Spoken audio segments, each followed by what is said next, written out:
that they gave me was something that was sustainable. It was something I could do. It was actually lowering my payments monthly by hundreds of dollars. Choosing Green Path is a no-brainer. There are many things you can rely on in this world, like a sunny day brightening your mood, your mom baking the world's best apple pie, and never a dull moment in running your business. And when it comes to time-consuming HR tasks, you can rely on Tryon. Tryon can handle payroll and taxes, employee benefits, and more, so you can always rely on Tryon.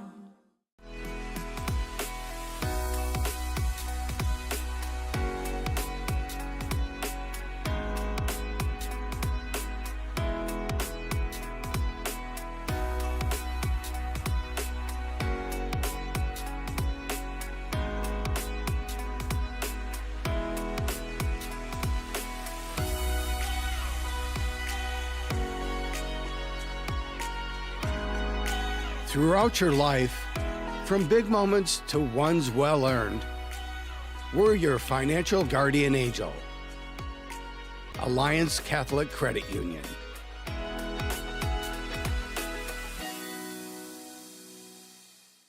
Get great seats, safer, simpler, and smarter with TicketSmarter.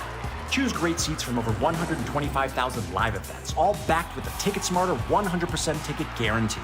Get your tickets smarter at ticketsmarter.com.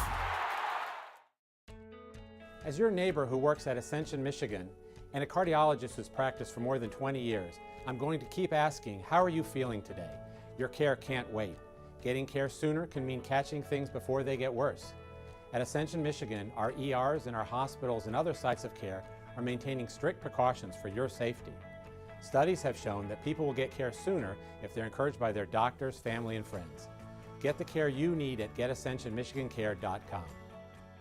We build roads, bridges, wind farms, and pipelines, schools to skyscrapers. Our members create monuments. We operate. We're the operators and mechanics behind the advanced heavy machines that move Michigan forward. We maintain boilers and HVAC. Our members run the complex heating and cooling systems that we all depend on. Our training is second to none, and safety is our priority. We are Operating Engineers 324, and we keep Michigan running. Why are all these business owners smiling? You hear about the promo that Jimmy's John's got going on? 5 off 20? How they pulling it off? Magic? You got David's Copperfields in there? Show yourself, Copperfields! Jimmy John's. $5 off orders of 20 or more. Slide into a new home. Work with a local mortgage pro who works for you. Get a cheaper, faster, easier home loan. Find a mortgage broker near you today at findamortgagebroker.com.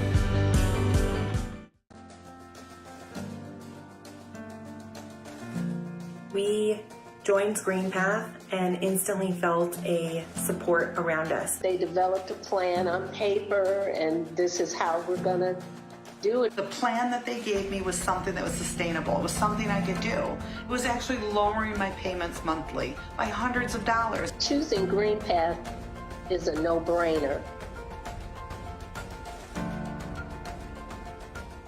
There are many things you can rely on in this world, like a sunny day brightening your mood, your mom baking the world's best apple pie, and never a dull moment in running your business. And when it comes to time-consuming HR tasks, you can rely on Tryon. Tryon can handle payroll and taxes, employee benefits, and more, so you can stay focused on attracting and retaining the best talent. With Tryon, you don't have to grow it alone. Visit RelyOnTryon.com. You can always rely on Tryon.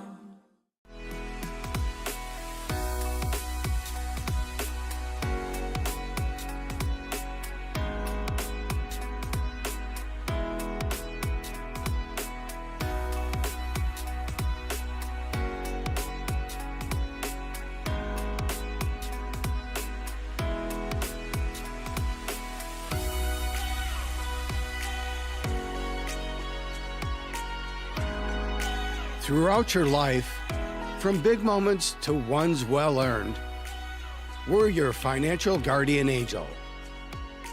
Alliance Catholic Credit Union.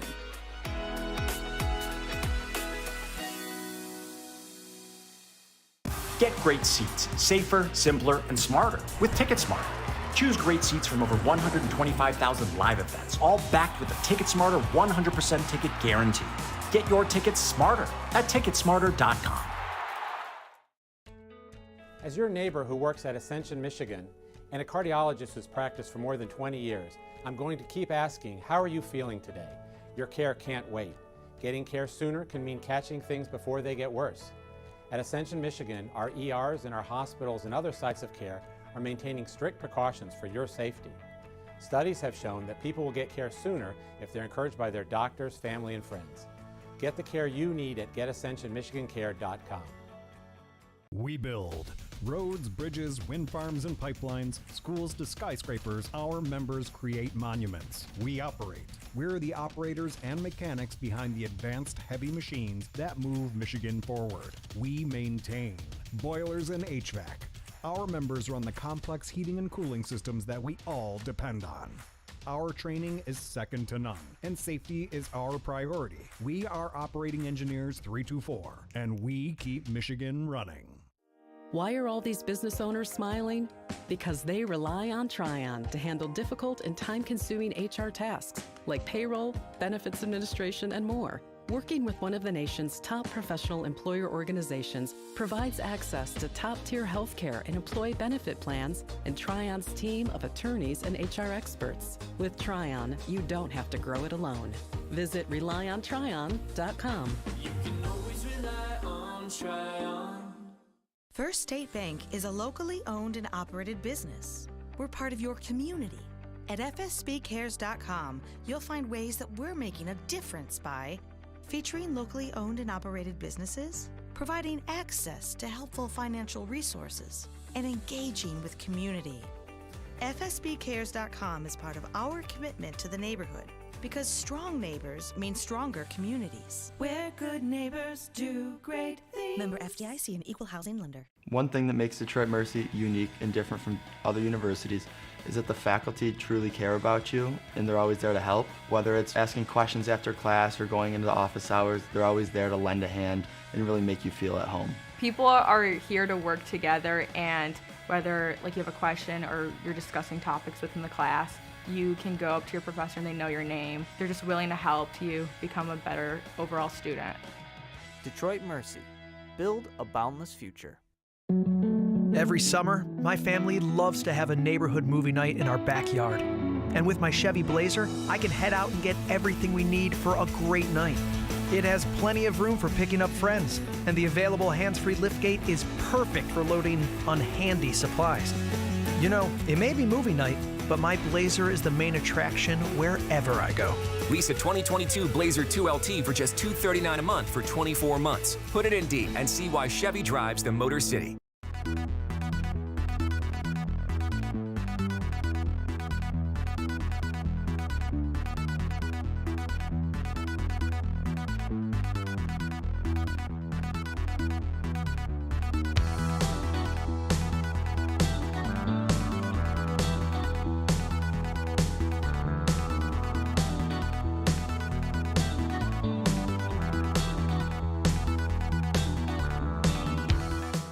At Fifth Third Bank, we're working hard to make banking a Fifth Third better.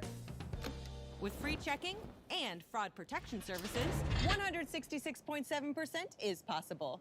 166.7. This is banking, a Fifth Third better. They call me Prospects. Since the day I was born as a diver's watch, the challengers of the world have taught me many things. Life is not a numbers game. It's about challenging ourselves. No matter what happens, just follow your heart. These pioneers drive our generation forward, not by setting records, but by never giving up. Keep going forward. Prospects. Available at Lucido Fine Jewelry. We apologize for our technical difficulties. A good closeout win for the Beavers in game number 1. James Crick able to notch home the save. He did give up a single run in the 6th. Alex Pup came around to score at a kind of a weird way to score a run on a fielder's choice. But nonetheless, they were able to finish it off. 3-1 was the final score. The Beavers scattering 3 runs in 3 different innings in game 1. Let's see what holds for game 2. We have not had a doubleheader sweep thus far. The Beavers would love to do that, though, to get themselves even closer to the Unicorns. Let's see how these teams will line up in game number 1. Or game number 2, I should say. Christian Perez will lead things off for the Eastside Diamond Hoppers as he plays short. Blake Porter bats second and plays center. Yadi Rivera, Joe Burke, and Nick Kreitz are back in the heart of the lineup. They made it tough on Crick to close out that game. Bryant Schellenbarger will bat 6 and play right. Noah Marcoux hitting 7th and playing left. Christian Fedko back in the lineup for his second consecutive professional game at second. Kyle Kozio will do the catching of Carson Ferry here today. As for the home Beavers, it's Marcos Castillo who will lead things off here in game 2. Him and Fenley switch spots.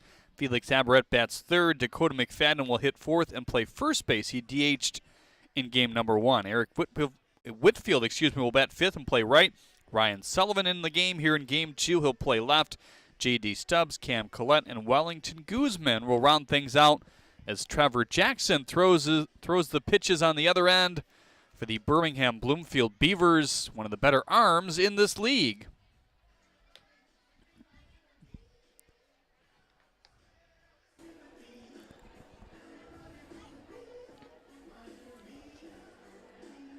Trevor Jackson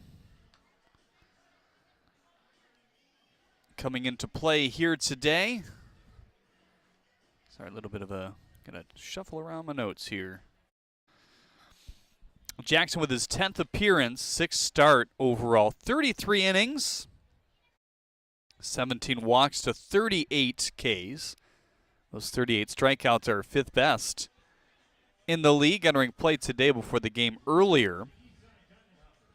He features a four-seam fastball, a changeup, and a curveball. Aaron, what do you expect to see here in game 2? Jeremy, I am so excited to see Trevor Jackson pitch today. Probably one of the best arms in the entire USPBL. And I'm excited just to see how fast he can find the strike zone and keep it consistent, because he's been known to be doing this all year.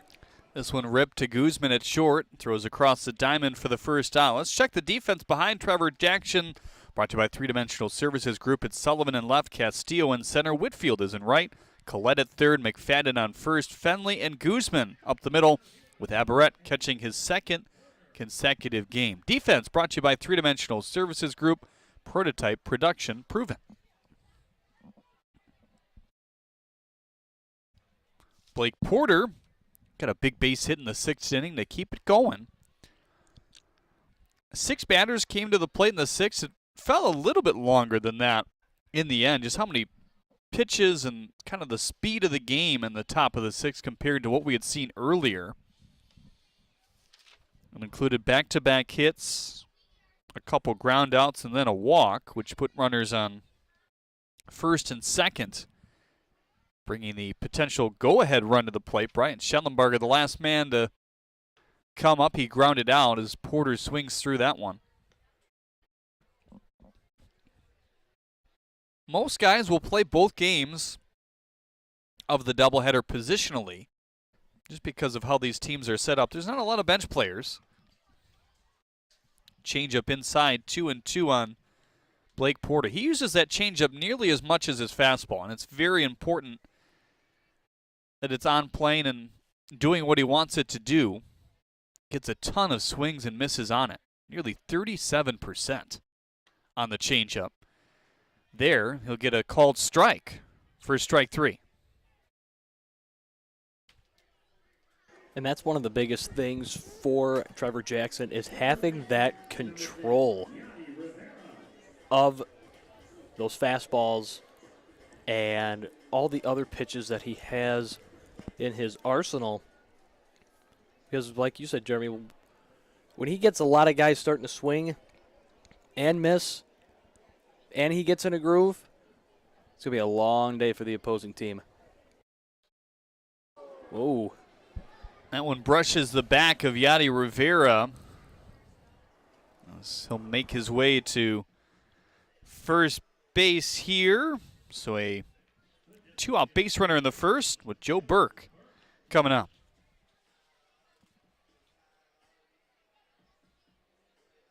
Burke 0 for 3 in the first game. He struck out back in the fourth.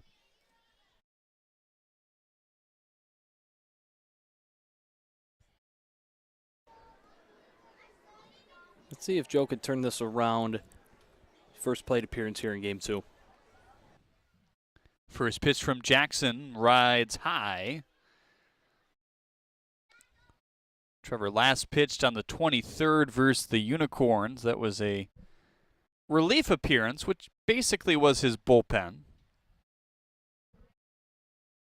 You'll see that sometimes here in the USPBL when they have a open spot, when other guys don't need work, they'll give the guy in his bullpen day an inning or two in a game, which works in a developmental league like this. Probably the only league in professional baseball where that can work directly.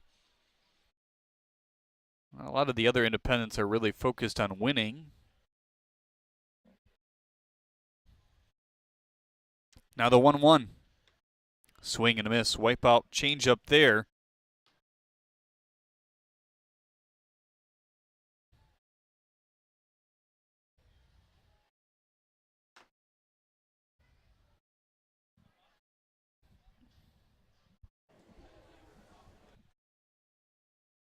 Here's a 1-2 now.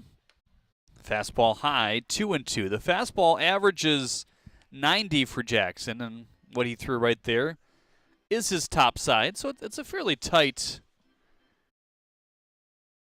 in between for Jackson, but nonetheless, he's been effective more often than not this year.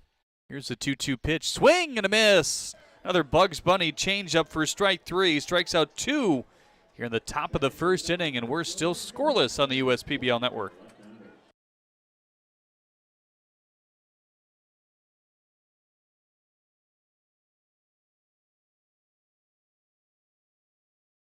I'm all in with HR and Organizational Development Council. I'm all in with Marketing and Business Development Council. I'm all in with Operations and Member Experience Council. I'm all in with CEO Council. I'm all in with Lending Council. I'm all in with CFO Council. I'm all in with Technology Council. Our credit union is all in with CUNA Councils. They call me Prospects. Since the day I was born as a diver's watch, the challengers of the world have taught me many things. Life is not a numbers game. It's about challenging ourselves. No matter what happens, just follow your heart.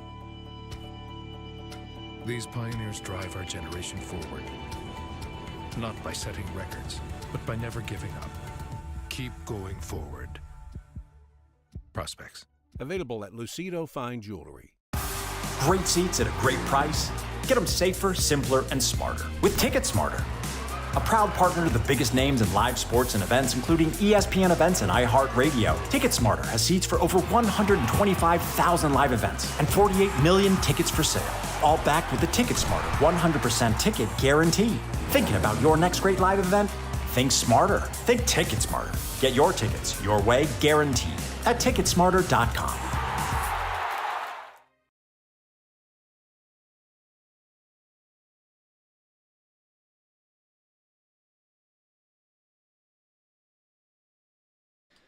Here's Carson Ferry on the mound for the Eastside Diamond Hoppers. Andrew Verbrugge started game 1. Ferry coming off a kind of a scheduled relief outing. It was not one of those bullpen situations as we talked about with Trevor Jackson in his last appearance. He went 2 innings in that one. Looked sharp. That was after coming off a couple outings where he struggled. 2 outings ago, he gave up 6 earned runs, 7 total. The start before that was solid. 1 walk to 9 Ks. Not to confuse you too much, and Gurr will down with the numbers, but his last outing, 2 innings, exactly 1 hit, no walks to 4 strikeouts. So looking to channel that energy here today. Definitely got to keep that going. Keep a positive mindset going. Castillo looks at a pitch high.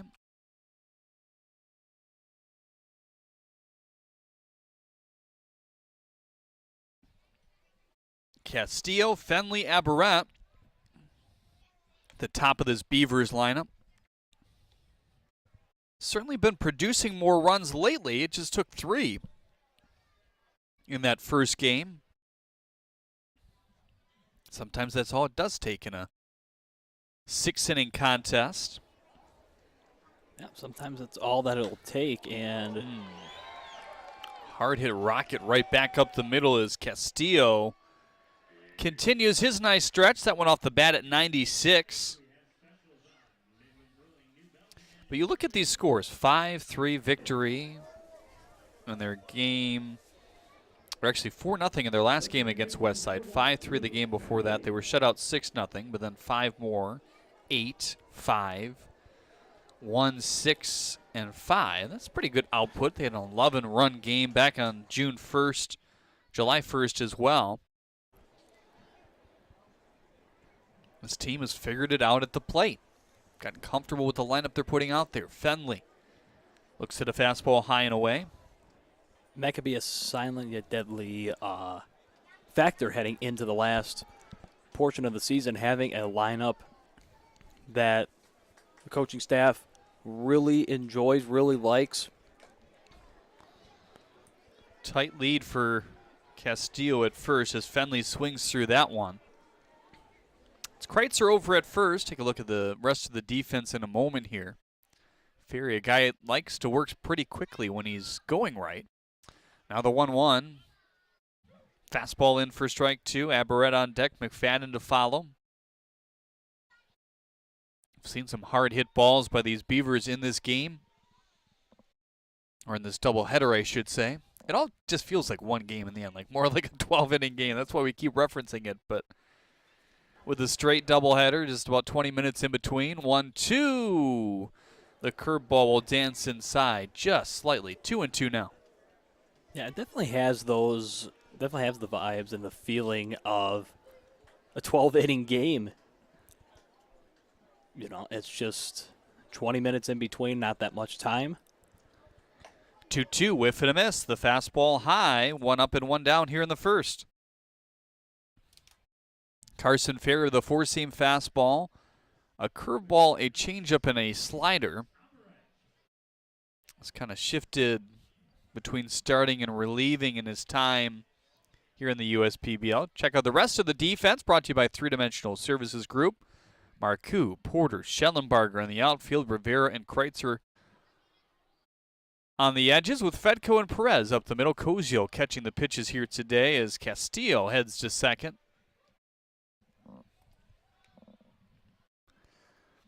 That was one thing in the first game, the heads-up base running that paid off a couple times for the Beavers. You think about Luke Fenley getting on with his double to begin the inning with 1 out.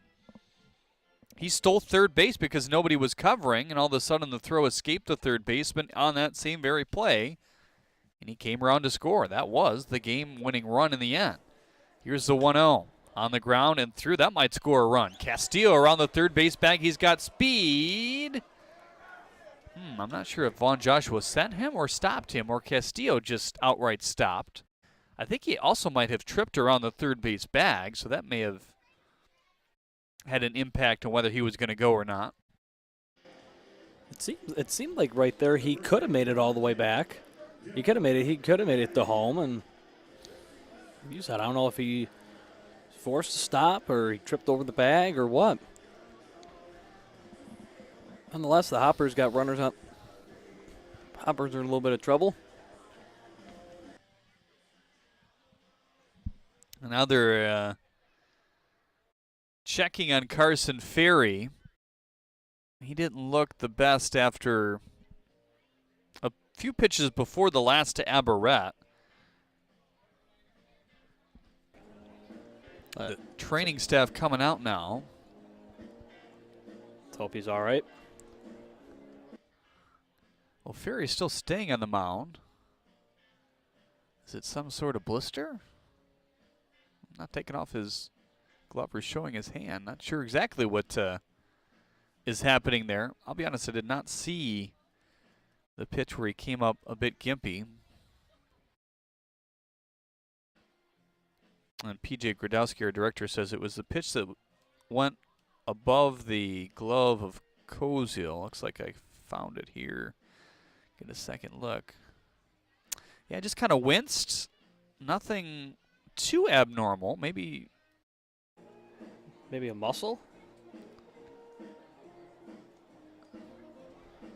It looks like they're going to take him out of the game here. So whoever comes in is going to have plenty of time to warm up. Interesting end to the day for Carson Ferry here in the first inning. Well, we'll be back with the pitching change shortly here on the USPBL Network. Carson Ferry has given up a couple singles here in the first inning, and his day is done due to injury of some sort here on the USPBL Network.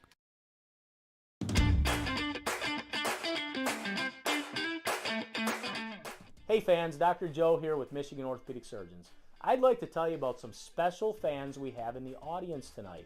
Doctors who have come from across the world to visit us here in Southeast Michigan and take in a game at Jimmy John's Field. We'd like to welcome Dr. Peter Myers from Brisbane, Australia, Dr. Fab Ganakraj from Bangkok, Thailand, Dr. Erica Colleen from Jakarta, Indonesia, and Dr. William Blakeney from Perth, Australia.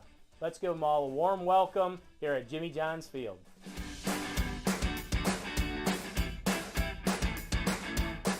While credit cards help pay for everyday expenses, carrying a balance each month can be tough on your budget. Since interest rates compound daily, the amount you owe gets bigger and bigger each day the balance goes unpaid. A Green Path debt management program helps you regain control of your finances by lowering credit card interest rates, reducing your monthly payments, stopping late fees, improving overall financial health, paying off credit card debt in 5 years or less. Our caring certified counselors work with you to understand your financial picture and support you on the steps to get control of high-interest debt and achieve financial health. Call 844-572-5921 and get control of high-interest credit card debt today. One thing that makes Detroit Mercy unique and different from other universities is that the faculty truly care about you and they're always there to help. Whether it's asking questions after class or going into the office hours, they're always there to lend a hand and really make you feel at home. People are here to work together, and whether you have a question or you're discussing topics within the class, you can go up to your professor and they know your name. They're just willing to help you become a better overall student. Detroit Mercy. Build a boundless future. We're for people, the pioneers, the underdogs, the players, and the slow and steadies. We're for people, for who they are and who they could become. Yes, we're a bank, and some say our business is all about money, but that's an old idea. Because look past the money, and you'll see real human lives. We see it, because we're for people. Huntington, welcome. Harry Orth, an emergency situation for him to come in here. Carson Ferry goes just a third of an inning, gives up a couple singles. And a few pitches before that single to Aberrett, he just kind of came up limp and wasn't right. He did throw a couple more, but I think his catcher saw it. It was on the pitch that went over the head of Koziel. Not something that you see often from Ferry this year. He's worked on command and control quite a bit. But Harry Orth will try to get some length. Just hope that Ferry's injury, whatever it is, isn't too serious. Harry Orth, kind of the spot starter for this team. He has had a 4-inning start. Was back on the 12th of July. I think he was scheduled to have a spot start next week because the Hoppers have a early week non-public. I mean, he wasn't even stretched out, though, by the time he got on the mound, and understandably so, because nobody expected him to come in here in the first inning, let alone 3 batters in. His last outing just a couple days ago versus the Unicorns as well. That was an inning. No walks, no strikeouts, no base runners. Talk about being thrown it into the fire so quick.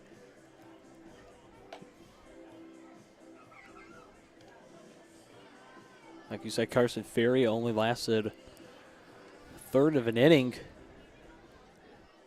Now all of a sudden, Harry Orth probably wasn't even expecting to throw the ball today, and now here he is in the bottom of the first with runners on the corners. Well, tomorrow's Sunday. It's Frozen Princesses Night presented by Fairy Tale Entertainment. You can take a picture with your favorite Frozen Princess characters, Olaf, Elsa, Anna, the whole deal. The first 500 fans through the gates will get free Dippin' Dots as well. That's a nice little incentive as well. Gates will open as noon. The first pitch will be at 1:05 tomorrow as well. Trevor Jackson has begun to warm up again just to try to stay loose. He had a fairly quick first inning, ground out, strikeout, hit by pitch, strikeout.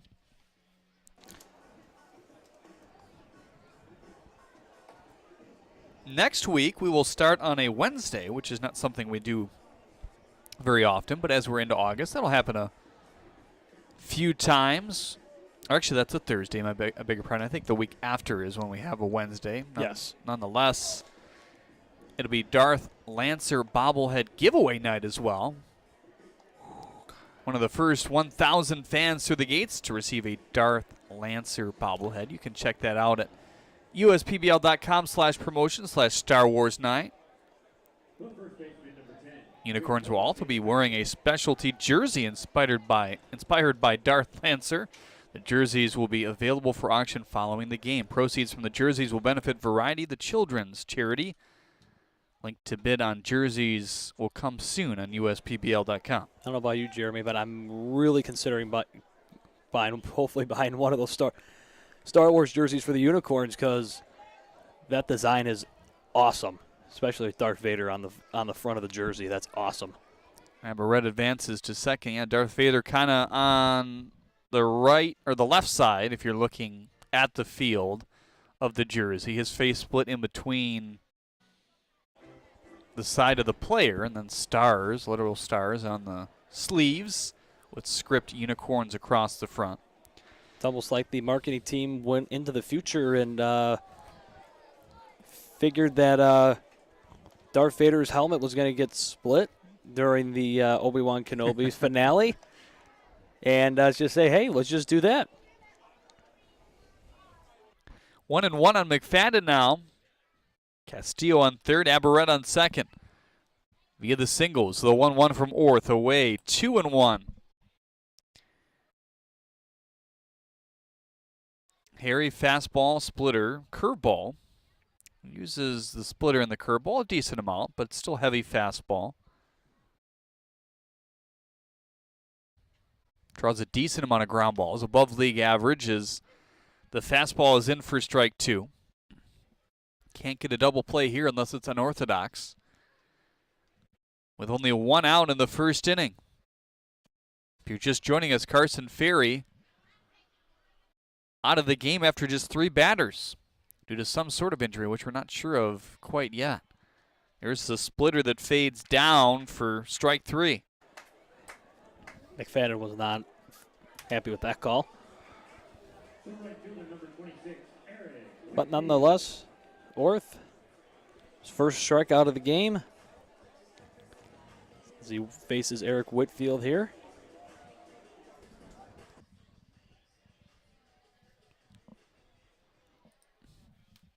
Eric Whitfield in game 1 had a single and a line out. Not a hard contact by the Beavers overall here today as that fastball rides away 1-0. McFadden, Whitfield, Sullivan, the middle of the order here in game 2 for Von Joshua.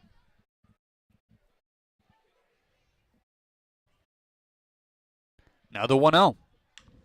Slammed on the ground to Fedko. Cuts it off quickly. That will not score a run. As Orth does his job, strands 2 runners in scoring position in the end, taking over for Carson Ferry in emergency duty here in the first. Strikeout, ground out.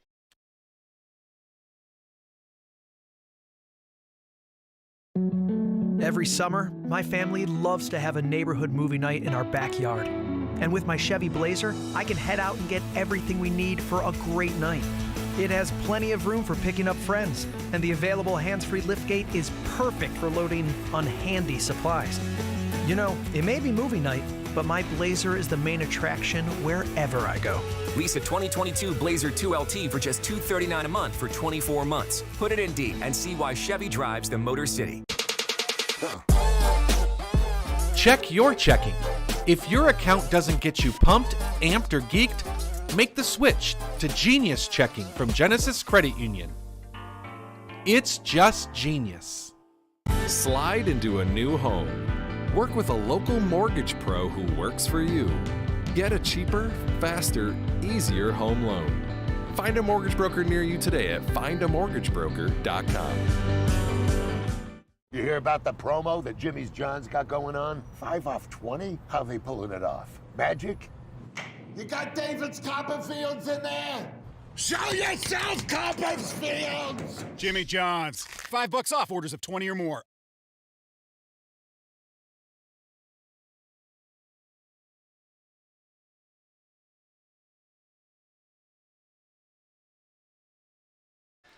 Trevor Jackson back on the mound in the second inning. We saw something we don't often see. Number one, Jackson was warming up after pitching an inning just to stay loose after we saw a long warm-up period by Harry Orth. Number two, obviously only 3-batter start by Carson Ferry here today, which is unfortunate at a number of levels. Obviously he's hurt, not able to continue in this game, but now this Hoppers bullpen has to kind of empty things out. Luckily for them, they only used DeSanti for an inning in game one, as Verbrugge went 5. Or Verbrugge went 4, I beg your pardon. Hoppers obviously not pitching in the bottom half because the Beavers had the lead and won the contest. Here's the 1-0 to Kreitzer. Swing and a miss. Kreitzer, Schellenbarger, Marcoux making up 5, 6, 7 in this lineup for the Beavers today. For the Hoppers, I should say. Now the 1-1. Try to check his swing on the low changeup there. He did.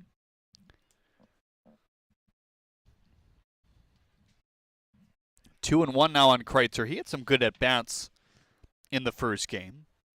His second and third definitely stick out. His third especially is he was able to coax a walk to James Crick to keep that inning going with 2 outs. With a run already coming in for the Hoppers. 3-1 chopped fouled on the first base line.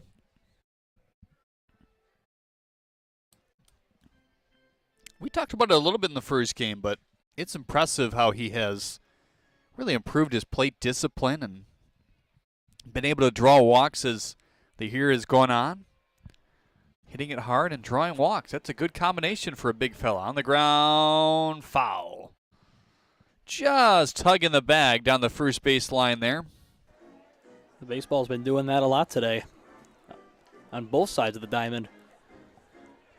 Trying to decide, do I want to stay fair? Do I want to go foul? And most of the time today, they've been going foul.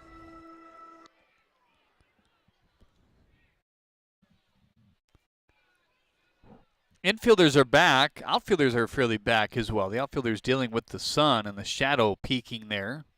Here's the 3-2. Wow, tough take. He knew it, though. Or at least he was trying to sell it. Either way, a leadoff base runner here in the second. He was almost halfway to first. That's how much he thought that was a ball. That's walk number 19 compared to 25 strikeouts for Kreitzer.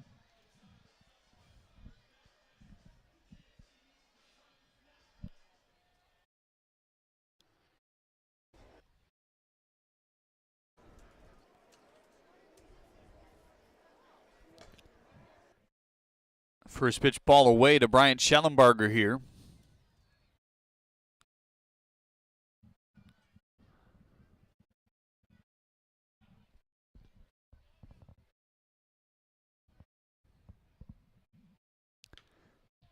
1-0 away, 2-0 now.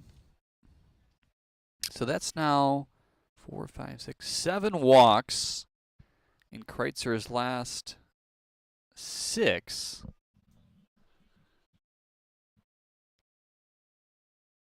Struck out a little bit more lately, but still about an even ratio as Schellenbarger swings through it. Marcoux would be next. Schellenbarger hitting 6th, and Ryan Kotke's and John Dabrowski's lineup today. 2 co-managers running lead for Kreitzer. Looks at that one outside as Bryant. 3-1. Schellenbarger made the last out of the previous game. Crick able to limit the damage to just 1 in that inning. The only run the Hoppers scored. Now they're 3-1. Popped him up, a lot of room, but Collette and company will not be able to get to that one. The clouds have cleared for the most part. There's a few deep in left and right field. That was helping shade some of the bright sunlight here today. Pretty warm day in Metro Detroit. A little bit warmer than yesterday. We got some nice cloud cover that made it very pleasant. 3-2. Lifted foul. The fastball elevated at 91. 79 degrees right now in Utica. Humidity is pumped up to 50%. Just a slight wind of 5 miles an hour. These flags have been pretty limp so far here today, though. Set to be 87 tomorrow for a day game. Here's the 3-2. Swing and a miss. Dazzling changeup again. Second time he's finished off a batter with the change. And his 3rd K overall. These outfielders won't have to worry about the sun for that long because sunset here in Utica, Michigan is set for 8:54 p.m. Eastern Standard Time.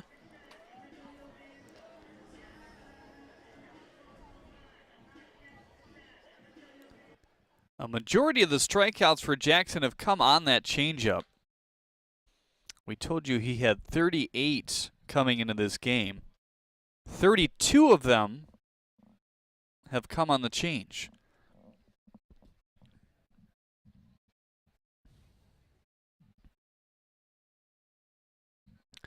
Really comfortable throwing that pitch in any count.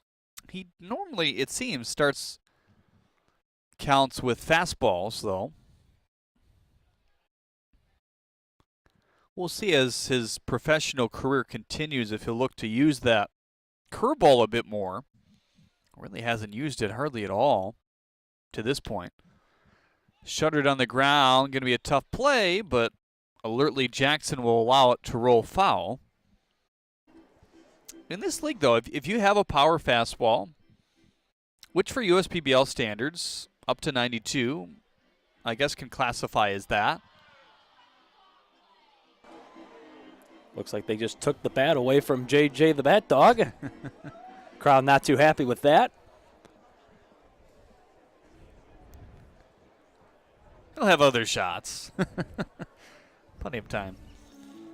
Luckily for JJ, there's no one else on the depth chart trying to take his spot. Just him and only him.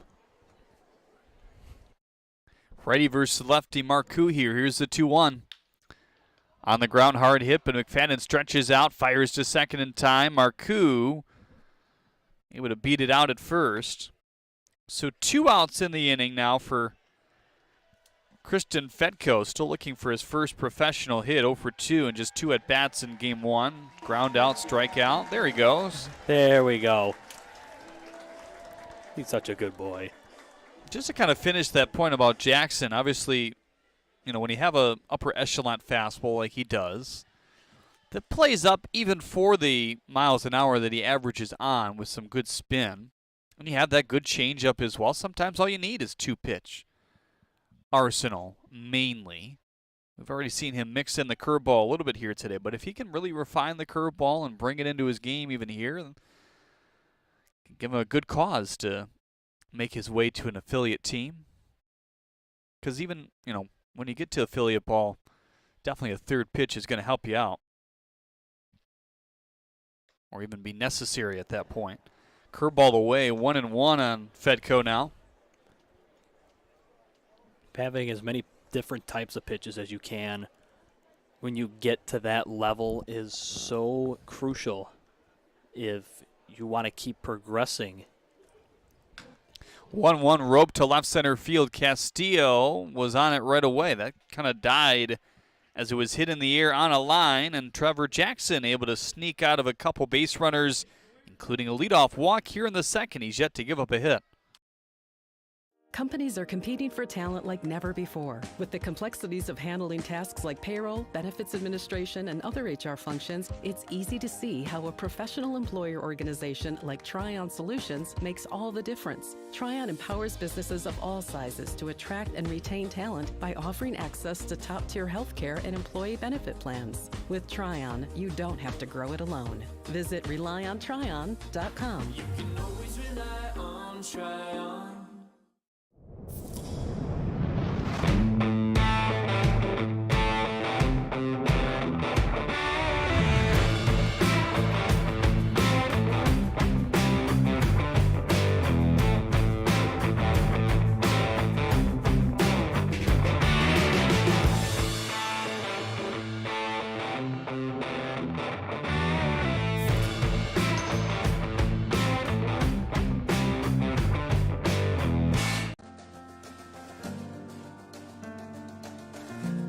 We joined Green Path and instantly felt a support around us. They developed a plan on paper, and this is how we're going to do it. The plan that they gave me was something that was sustainable. It was something I could do. It was actually lowering my payments monthly by hundreds of dollars. Choosing Green Path is a no-brainer.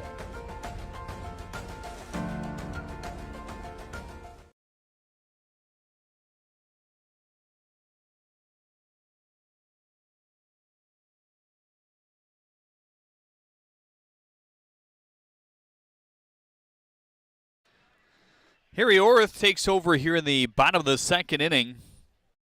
Really good job in spot emergency duty to do what he did. 2 base runners on that belonged to Carson Ferry after he came up injured after just 3 batters. He struck out Dakota McFadden with runners on second and third, and then forced Eric Whitfield to get some soft contact back to second and Fedco, and the inning was over. Yeah, but Orth's job's not done yet. Just 1 inning down. See how many more he has left in the tank. Ryan Kottke did say before the game that Drummond could throw 2 here tonight. So if Orth can get through 2, 3, and 4, I think that would put them in a pretty good spot depending on where the game score is. 1-0. He did go around.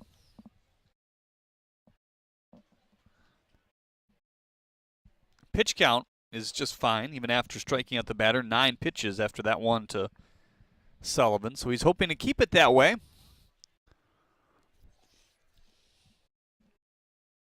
Now the 1-1 bounced.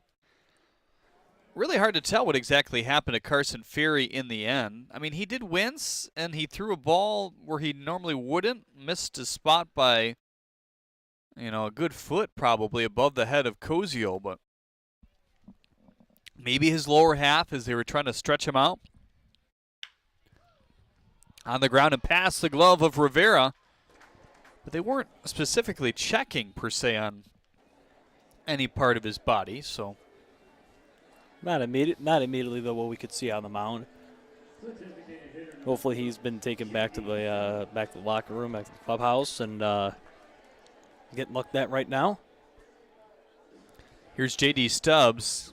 He hit probably the hardest ball we've seen him hit into right center field in the later innings of Game 1.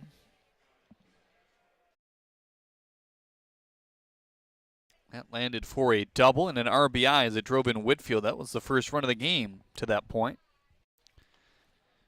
First pitch to Stubbs, in for strike 1. That was his first extra base hits of his USPBL career as well.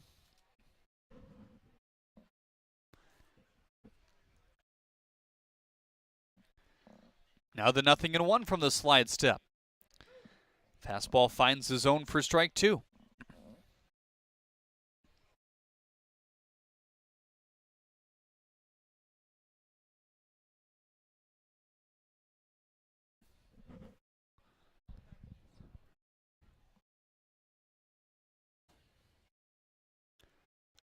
0-2.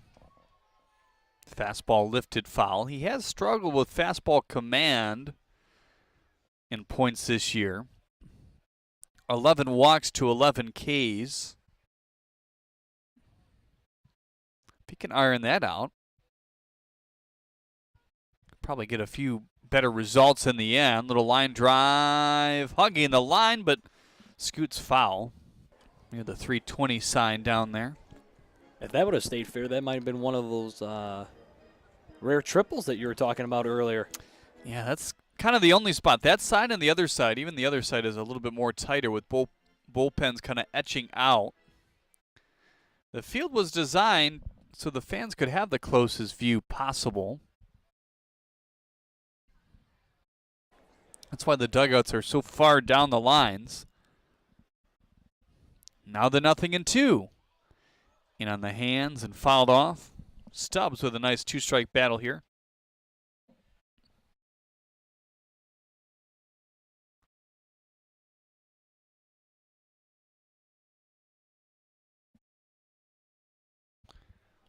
Cam Collette on deck.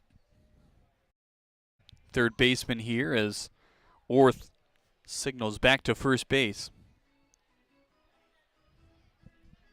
Second inning here today is brought to you by Dunham Sports. We thank Dunham's for their partnership with the USPBL Network. 0-2, popped him up foul.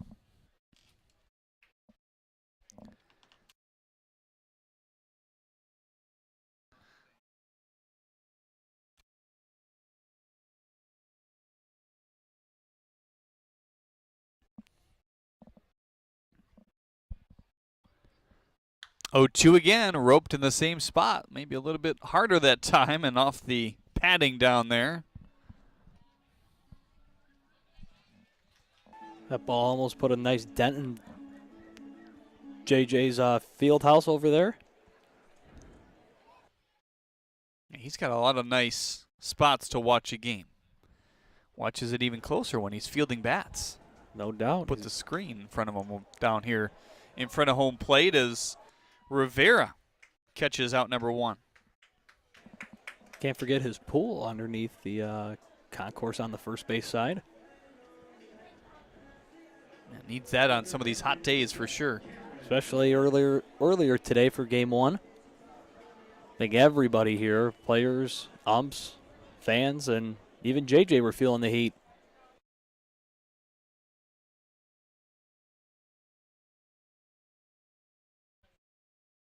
First pitch to Collette. Fastball high, 1-0. Collette hitting .270. Got the first game off. 3 doubles, 5 RBIs. Primary third baseman for the Beavers this year. 1-0. Hit it hard to right. Keuring on Schellenbarger. Spins back to the track for the second out.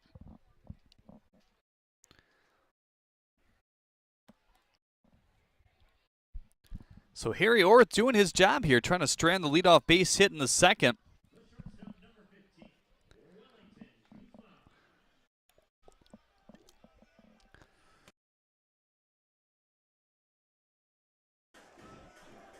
They'll bring up Wellington Guzman. Batting .209, 1 homer, 7 RBIs on the year. Go along with that 9 hits. And the initial call was that he checked the swing on that, but they see he did offer at the splitter in the dirt. Orth hasn't thrown a ton of them here today, but the few that he has have been effective thus far. Just wiping out. Fly ball to left center field, chasing Marcoux back. Got it. Nice path to the ball. Very directional. That's probably the only way that he gets that baseball. After the leadoff single, he retires the next 3. 7, 8, 9 in the order. Back with more after this on the USPBL Network. Every summer, my family loves to have a neighborhood movie night in our backyard. And with my Chevy Blazer, I can head out and get everything we need for a great night. It has plenty of room for picking up friends, and the available hands-free liftgate is perfect for loading unhandy supplies. You know, it may be movie night, but my Blazer is the main attraction wherever I go. Lease a 2022 Blazer 2LT for just $239 a month for 24 months. Put it in D and see why Chevy drives the Motor City. One thing that makes Detroit Mercy unique and different from other universities is that the faculty truly care about you and they're always there to help. Whether it's asking questions after class or going into the office hours, they're always there to lend a hand and really make you feel at home. People are here to work together, and whether you have a question or you're discussing topics within the class, you can go up to your professor and they know your name. They're just willing to help you become a better overall student. Detroit Mercy. Build a boundless future.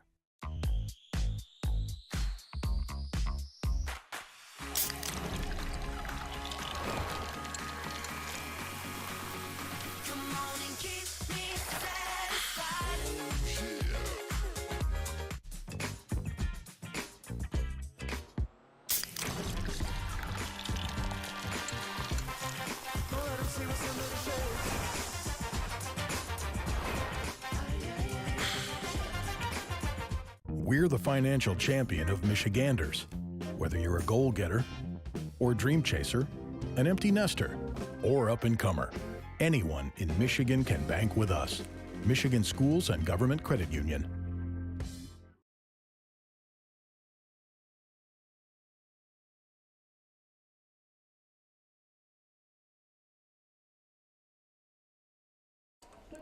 Trevor Jackson on to face the Hoppers here in the third inning. 9-1-2 coming up. Koziel, Perez, Porter. Koziel getting his first opportunity here in this doubleheader here today. They split the starts. Aberrett catching both games. My opinion, Koziel has probably one or the best walk-up song in the entire league, having the Imperial March play. Star Wars fan favorite. 1-0 outside. Are they playing versus the Unicorns that day? Ooh, I hope so. Let's see. That was next Thursday. They are... Wait a minute. Have to fast forward to August, actually. It's crazy that August is already here. It will not. Yeah, they are, actually. Hoppers, Unicorns. They'll play back-to-back days on Thursday, Friday. Star Wars night. That's going to be an awesome night for Kevin.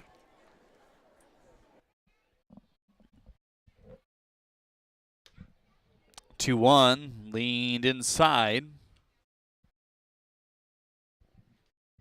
3-1 now on Koziel.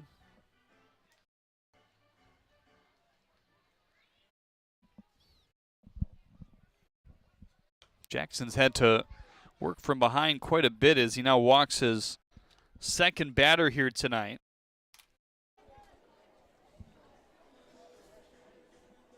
A little too close for comfort on that pitch.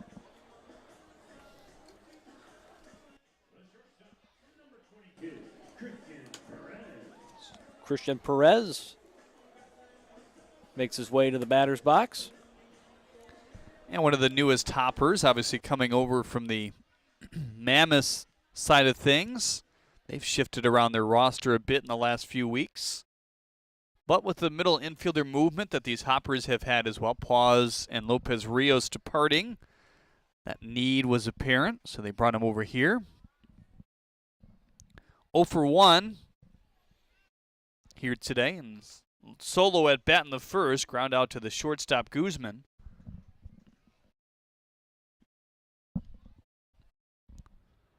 No runs on the board yet for either of these two teams, just 3 hits in total. 1-0, low.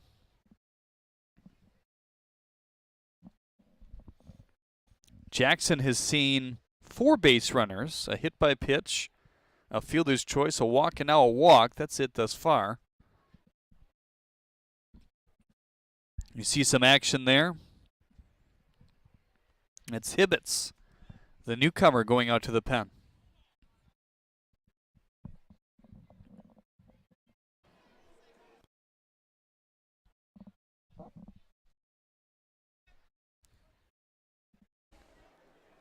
Blake Porter on deck. Jackson readying the 2-0. Here it comes. And in the hands, the 91-mile-an-hour fastball there. Perez, like you said, newcomer to these Hoppers, coming over from the Mammoths. Talking with Hoppers manager. Said that Perez is really starting to open up as a person on the team since coming over from Westside, which has been a great thing. He's been interacting with his teammates really well, and sometimes it could take guys a little bit of time to get used to their new team and new teammates and things of that nature, as he will take his base at first. Already the third walk that Jackson has surrendered here today. And things brewing for the Hoppers. Boy, they'd love to take advantage of this, just how the offense has not been brewing all too much in this doubleheader thus far for them. Blake Porter today 0 for 1 with a strikeout here in Game 2. Had a single in Game 1 along with another strikeout and a ground out. First pitch to Blake, fastball in there for strike 1. Struck out in the first in a 2-2 delivery. Jackson had a pair of strikeouts in the first, 1 in the second. Still looking for his first here in the third. Now the 0-1. Swing and a miss. Way out in front of the Bugs Bunny changeup there.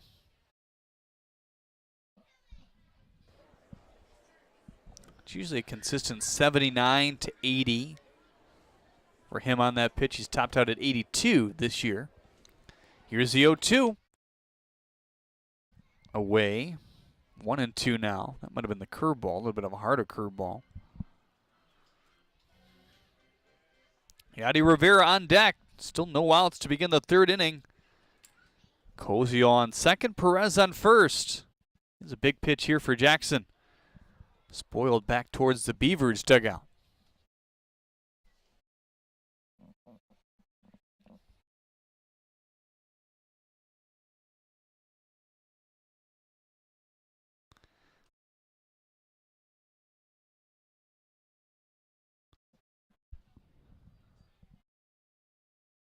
Waiting in the 1-2, here it comes. Shot on the ground and through, past the glove of Guzman. Cozio will be stopped at third, Perez on second. And the base is full of Hoppers here in the third inning. That's the key thing, too. There are no outs right now as the bases are juiced up.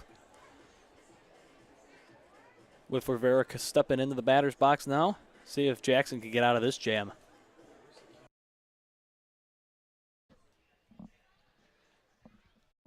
Yadi Rivera was hit by a pitch back in the first.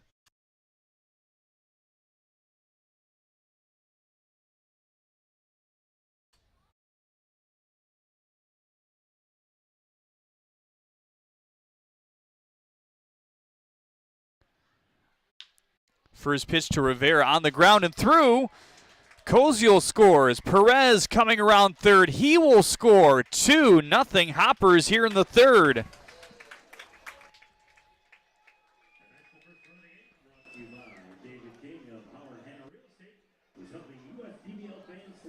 Hoppers are loving it over there in the dugout right now. They're trying to split this doubleheader. Been a common theme that we said in this broadcast all day today. Hasn't been a sweep to this point of the season. Every doubleheader to this point's been split. Hoppers so far are on their way to do so. Swing and a miss here by Burke. Burke trying to break his 0 for 4 so far in the double dip.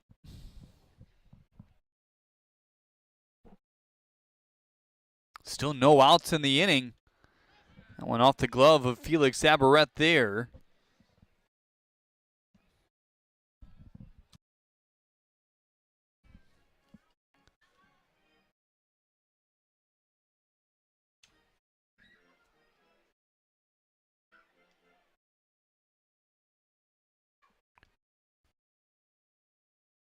See if Jackson can try and find the strike zone here.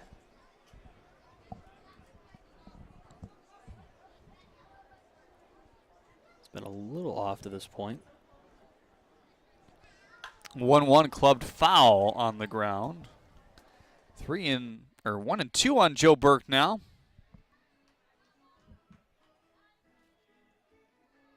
This is by far the largest output of the day for the Hoppers. He had only scored 1 run before this. A lot of quick innings in general for this offense. They were set down by Devin, Blankenship, and Crick in game 1. Here's the 1-2. Fly ball to left center field. Castillo to the front of the warning track there. Makes the catch. Both runners trying to advance. Even Rivera from first, and both do safely with just 1 out still here in the 3rd. And Nick Kreitzer will already be the 6th batter to come to the plate.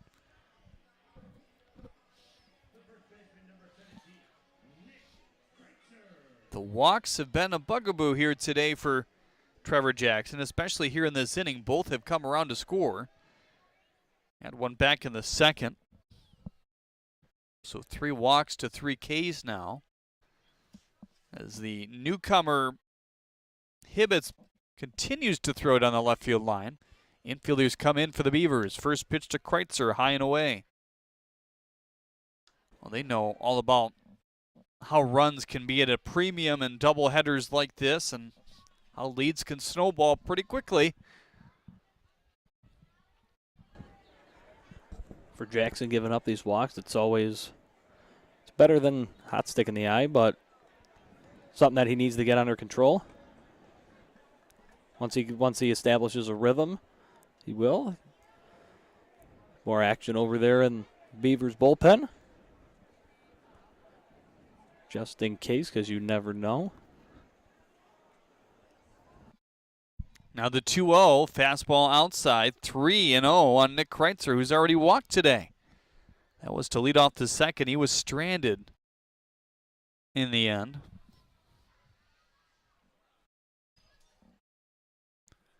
Now he will step out as Guzman ties his cleat. They're in a shortstop position.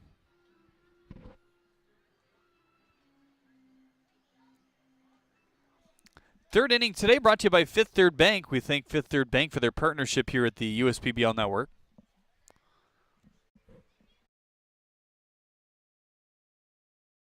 First baseman McFadden has since backed up with a 3-0 count, and Kreitzer will see the 3rd walk of this inning. Not only the 3rd walk of the inning, but now the bases are jammed up again, and we're going to get a mound visit. Brian Schellenberger struck out swinging his first time. Everybody having a little bit more success in their at-bats here in the 3rd inning. He's due up next. Josh Hines with a slow walk out. Well, the way they're kind of treating this for how long that they've had the bullpen working, maybe just a couple more batters, and if this continues, Jackson might be done here today.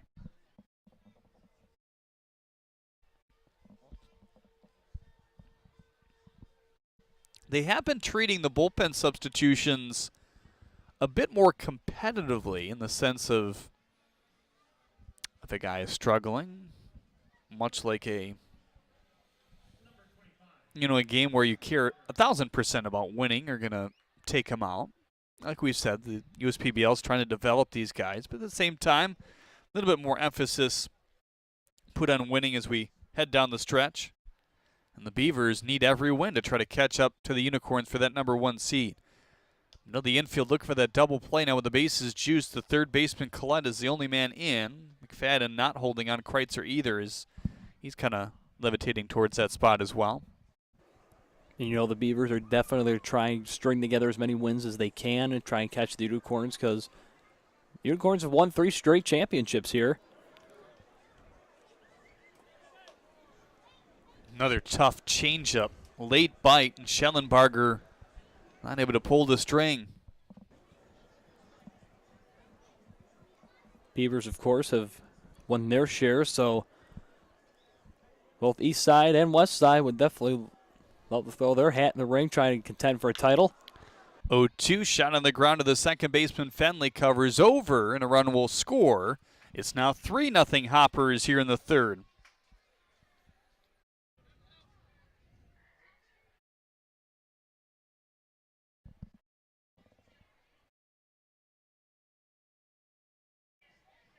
So 2 outs now for Noah Marcoux. He's obviously a very dangerous guy. Could make this game 6-0 with a flash. Did not play in game number 1 here in game 2 of Fielder's Choice. Back in the second inning.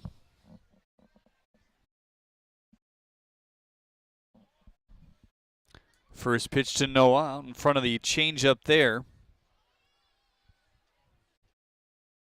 8 hits in his young professional career.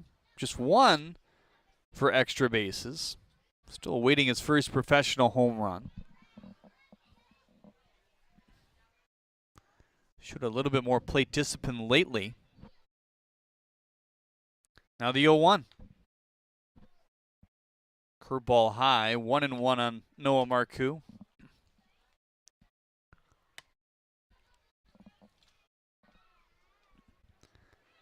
Fedko is on deck. He's the lone batter that is not batted in this inning. Now the 1-1 swung over the changeup there. 1-2. Marcoux having trouble tracking that pitch against Jackson. Most do when it's working right for him. Nobody warming up for the Hoppers right now, so Horth will get his third inning of work. Second complete after coming in for Ferry. Now the 1-2, high off the glove. Leaning towards home plate was Yadi Rivera. He's going to stay where he is. Rivera with the 2 RBI single earlier. He stands on third. Kreitzer on second after the walk. The other run driven in just by that ground out by Schallenbarger.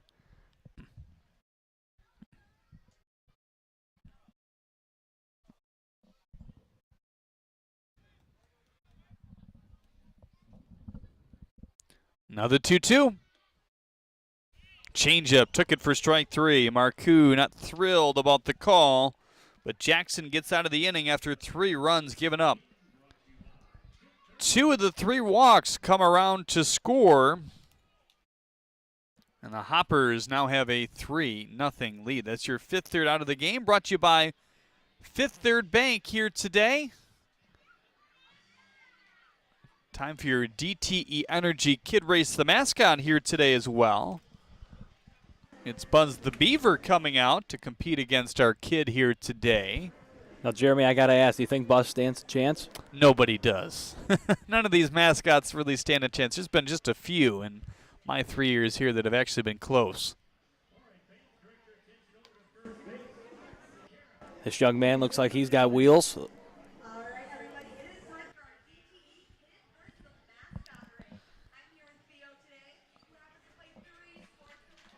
So Theo, wow, Theo's looking to pump up the crowd here. My man, look at him. He knows what this is all about. A little stretch. Kara going through the particulars here. Buzz gets a head start. And look at that. Jump of a cannon here.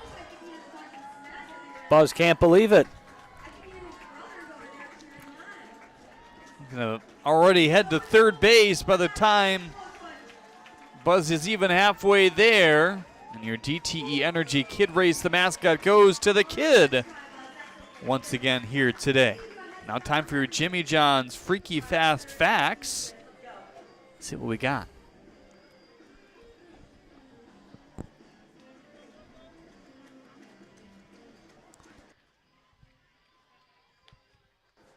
A little bit of an issue with our graphics here. We'll try to get those a little later. Harry Orth will be back on the mound here for the third inning. Marcos Castillo, Luke Fenley, Felix Aberrett will bat here in the third. Stubbs, Colette Guzman were retired in order after the leadoff single by Sullivan. This game kind of flipped in terms of how it's looked thus far. Beavers did not score more than 1 run in any inning last game, but they ended up winning 3-1. Fly ball to left field, nearly as high as the light tower. Marcoux chasing back, looks up, it's into the pine tree out there. Marcos Castillo continues his tear of a run. And boom, baby, 3-1. This man has been on a tear.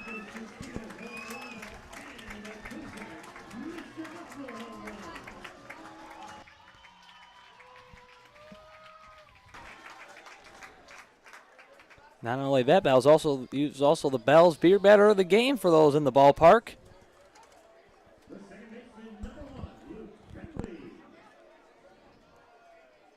Now following Fenley's shot into the almost Clinton River is Luke Fenley.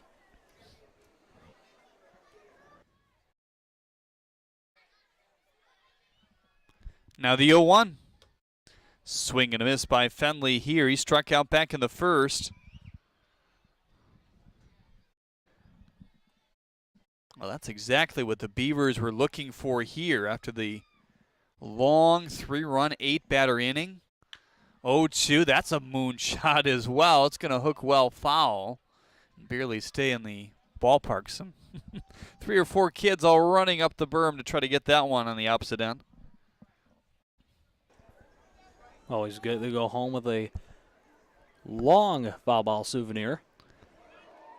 Chases that splitter on the outer edge. Pitch that's worked well for him here today. That'll be strikeout number 2 in the books.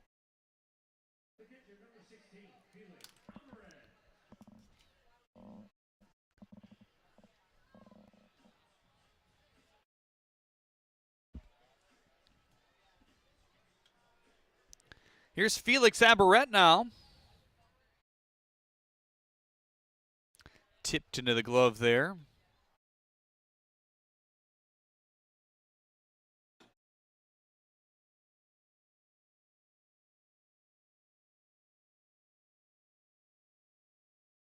Oh, 0-1, change up low. Dakota McFadden would be next. He's hit some balls hard today. Struck out back in the first.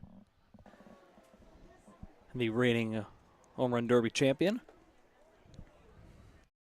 2-1 on Aberrett now. Infielders are back on Felix. So is the outfield. Guy that can hit for some pretty good power. 2-1 lifted back to the screen.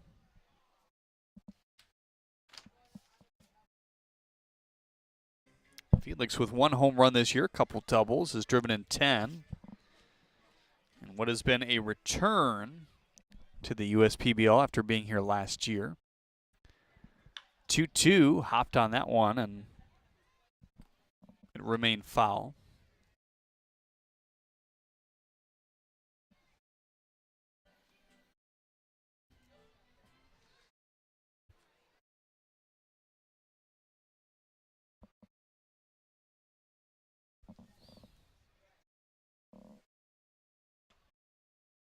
Now went in there for strike 3. Another hitter not entirely happy with the call. Back-to-back Ks here for Harry Orth, really reeling it back in after the home run. Still no action in that Hopper's pen. I'd imagine they'd at least try to run him out there for the 4th, maybe even the 5th. They think that Drummond can go 2 here today.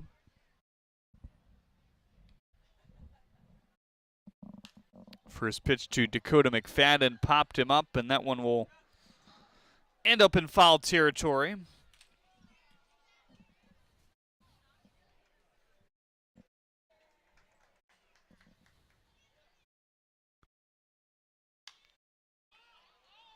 Going to pop this one up in fair territory this time. Fedko coming out as he makes the catch for the 3rd out here in the 3rd inning. A home run to begin the 3rd. Castillo with a big strike to make it 3-1 on the USPBL network.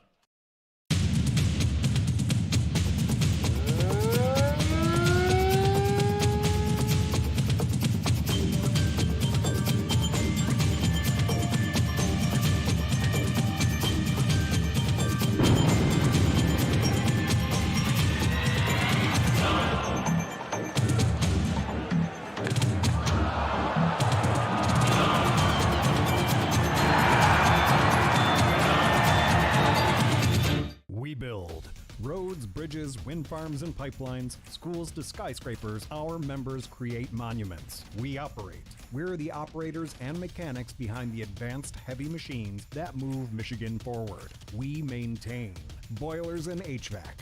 Our members run the complex heating and cooling systems that we all depend on. Our training is second to none, and safety is our priority. We are Operating Engineers 324, and we keep Michigan running.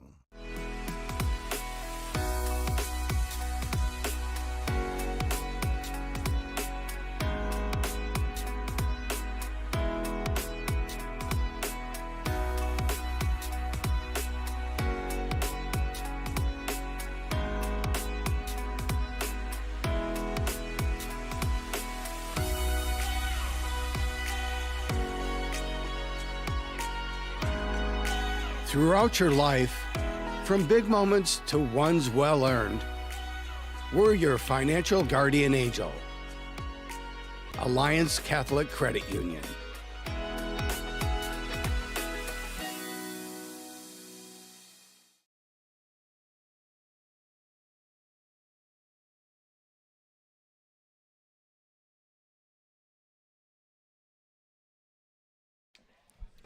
Lyle Hibbett's about to make his professional debut here today. The New Mexico State product will take over for Trevor Jackson in the fourth. Jackson saw all 3 runs come against him in the third. 3 walks, 2 of those coming around the score. The big blow was the 2 RBI single by Yadi Rivera. And here he will face 8-9-1 in this Hoppers lineup. Fedko, Koziel, and Perez.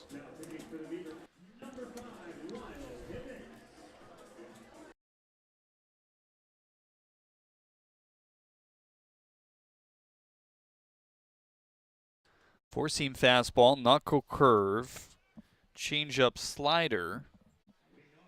Here for Hibbett's, brand new to us, so we don't have any velos for you. We do hear that he's expected to be anywhere from 91 to 93.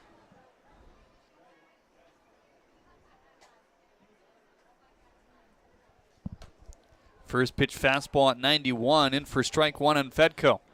He is still looking for his first professional hit here as well. First is a first. 0-1 changeup outside.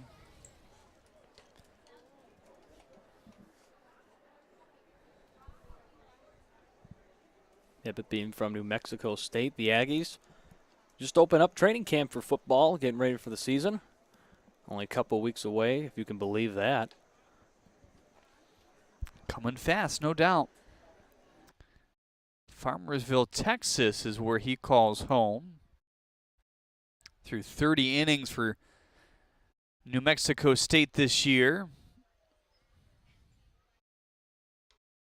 10 walks to 20 strikeouts, so maybe a little bit more of a contact guy.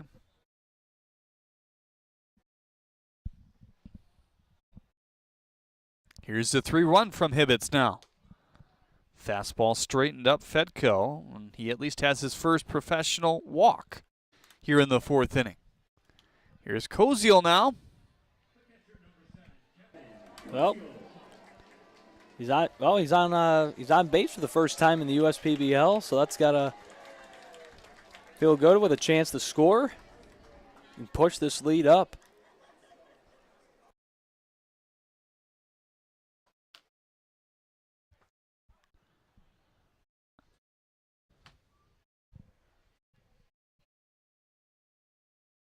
First pitch to Koziel off the plate outside. The fastball at 92 there.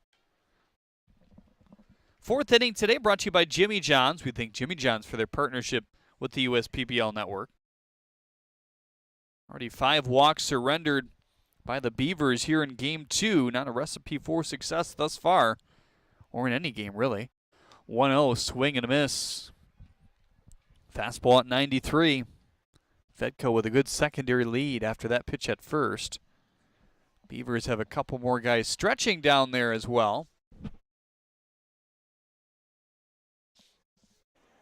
Probably want to see how Hibbett does. First time on the hill.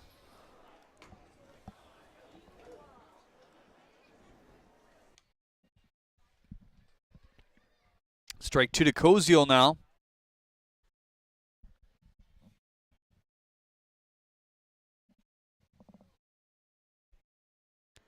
That's McFadden holding on. Fedka over at first.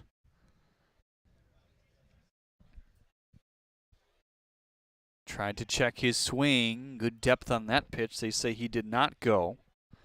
Gonna assume that's a slider with virtually no data here on Hibbets. It's a little hard to differentiate without knowing all his velos and how his pitches move, but just looking at that one, given the eyeball test, a little bit at the analytics as well.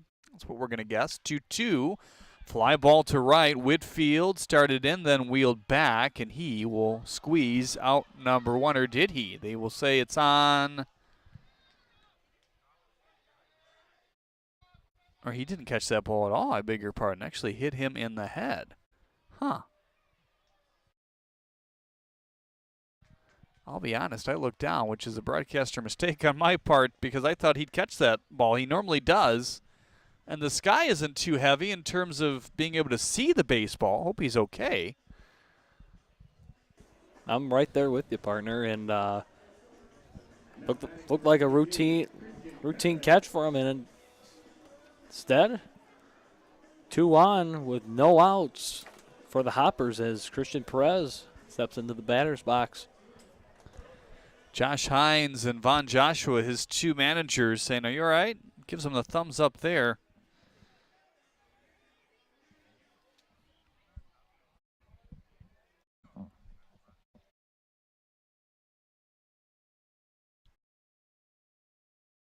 Here's Christian Perez now. He walked back in the 3rd inning, came around to score.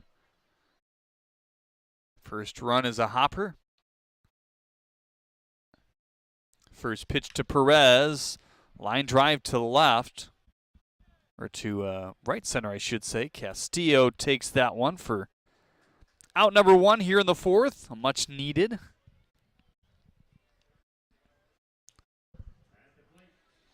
Here's Blake Porter now. He singled and scored back in the 3rd. That was an 8-batter inning for the Hoppers.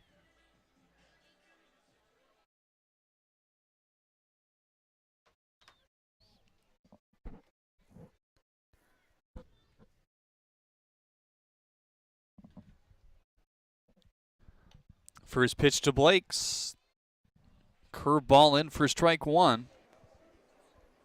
Knuckle curve for Hibbets. Porter has a great chance to drive in some more runs for the Hoppers here in the top of the 4th. Back-to-back curveballs. That one lands low. Not the only guy to have success with a knuckle curve in this league, Greg Lokinen. A couple of years with the Mammoths, did very well with that pitch. He's now moved on to the American Association. Here's the 1-1. Fastball at 92 low. A couple of other USPBL pitchers in that league. A.J. Coleman with the Chicago Dogs currently. Pitch for the Beavers.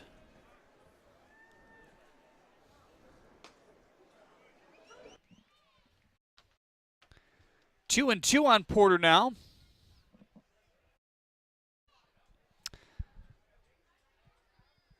A.J. Coleman has been a starter for the Dogs.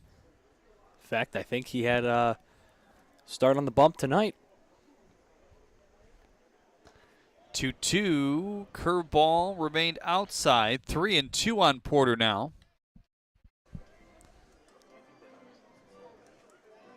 USPBL has done a great job of developing these players and helping them progress in their careers and signing with all different types of independent ball clubs across the country. 3-2, busted him inside for strike 3. Blake Porter trying to coax another walk. Instead, it's the first professional strikeout for Hibbets here today.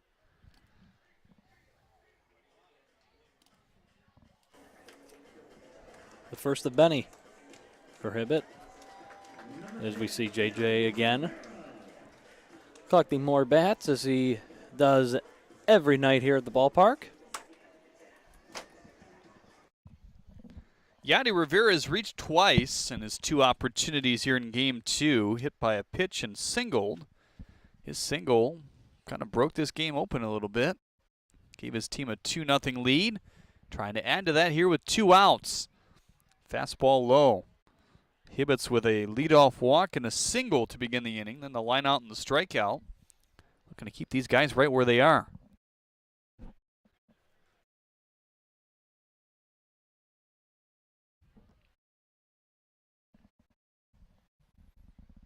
Here's the 1-0. Fastball at 91, pounded back to the screen. 1-1 now on Rivera.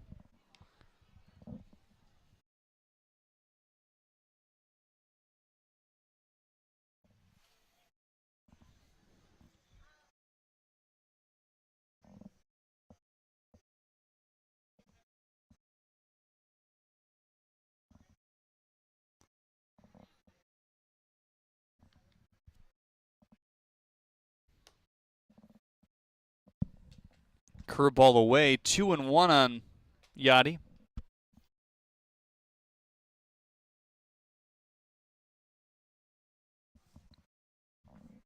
Hibbets taking over for Jackson here in the 4th. Looking to strand these 2 base runners. Now the 2-1. Fly ball to left center field. Castillo chasing that back to the warning track. And gets it in front of the DTE sign out there.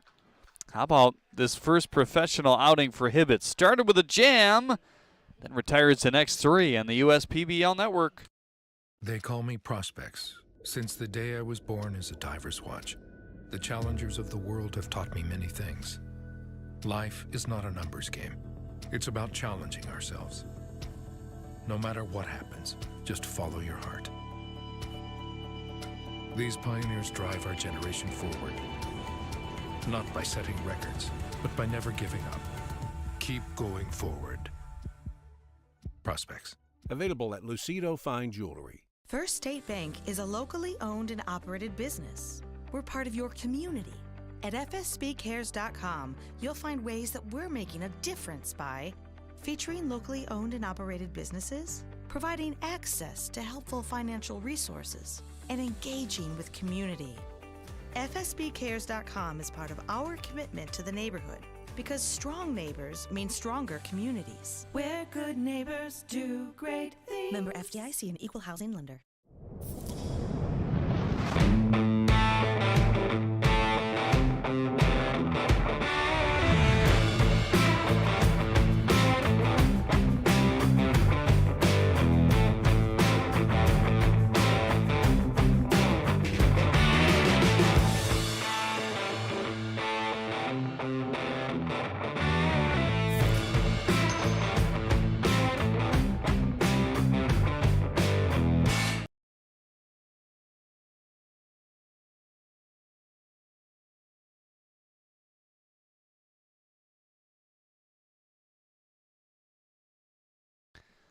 Well, Harry Orth, in the circumstances he's been faced with tonight, has done a really nice job. The only blemish on the run column thus far was the leadoff home run by Marcos Castillo. It was a legit home run as well. On a fair line out to left center field. Hit one of those pine trees just to the left of the tall light tower. Eric Whitfield will lead off against him here in the 4th. 5, 6, 7 in the Beavers lineup. Trailing 3-1. Three runs off 2 hits and no errors. 1 run off 4 hits and 1 error so far for the Beavers tonight. High late kick to 1-0. Fastball off the plate outside. 2-0 on Eric Whitfield now.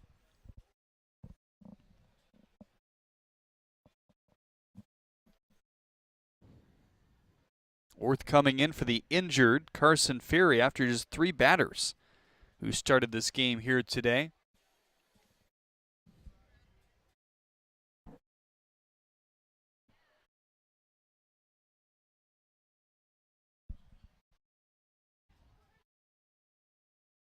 Now the 3-0. High pop-up. Rivera will have time to get over if it's in his wheelhouse. It is not, as it finds the stands to his left.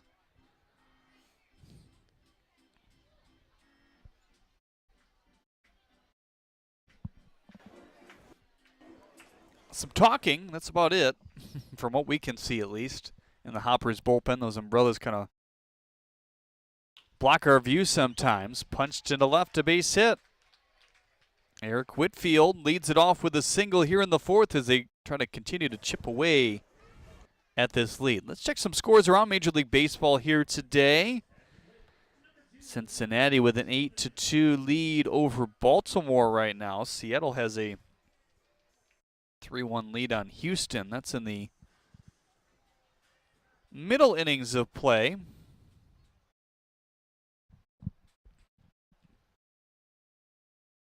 Valdez with a pretty good outing for Houston thus far. 6 innings, 1 walk to 6 strikeouts. Verlander's been on a tear for the Astros so far this season. He's been pitching fantastic. St. Louis tied with Washington right now, 4-4. That's in the 6th. Line drive to center in front of Porter. As Whitfield advances to second, and now J.D. Stubbs comes up. One swing of the bat could make this game in favor of the Beavers all of a sudden. Kind of an interesting interdivisional matchup. Minnesota and San Diego facing off. 2-1 lead for the Twins. That's in the 6th. Sonny Gray throwing for the Twins here today. He's gone 5 innings of 1-run baseball, 1 walk to 5 Ks. Musgrove for the Padres, 5 innings, 2 walks to 8 strikeouts. What a year it's been for Joe Musgrove as well. Stubbs looks at a pitch low, 1-0. Colorado and LA in a tight game. That's still early in the top of the 4th. The Dodgers with a 3-2 lead there. Here's a bold take for you, Jeremy. Dodgers and Braves again in the NLCS. Might happen for sure. This one, a fastball away, 2-0 on Stubbs. Kershaw going for the Dodgers tonight. Freeland for the Rockies. Kershaw entered play today with a 2.39 ERA. He just keeps on going. 2-0. Fastball at 90 by J.D. Stubbs here. Kershaw, of course, a alumni of the Great Lakes Loons up in Midland. Now, they've had a number of good players go through that. Dee Gordon's one of them. Tried to check his swing. He did. 3-1 here on J.D. Stubbs. That's a nice stadium up in Midland if you've never been there. Tigers dropped to the Blue Jays today 5-3. Toronto advancing to 56-45 for their second place spot in the AL East. 3-1, a high and away. He walked him, and now the bases are loaded here to begin the 4th inning with Cam Collette coming to the plate. Blue Jays have had a very great but very quiet year. Seems like a lot of people are not paying attention to them as much as other clubs around the league.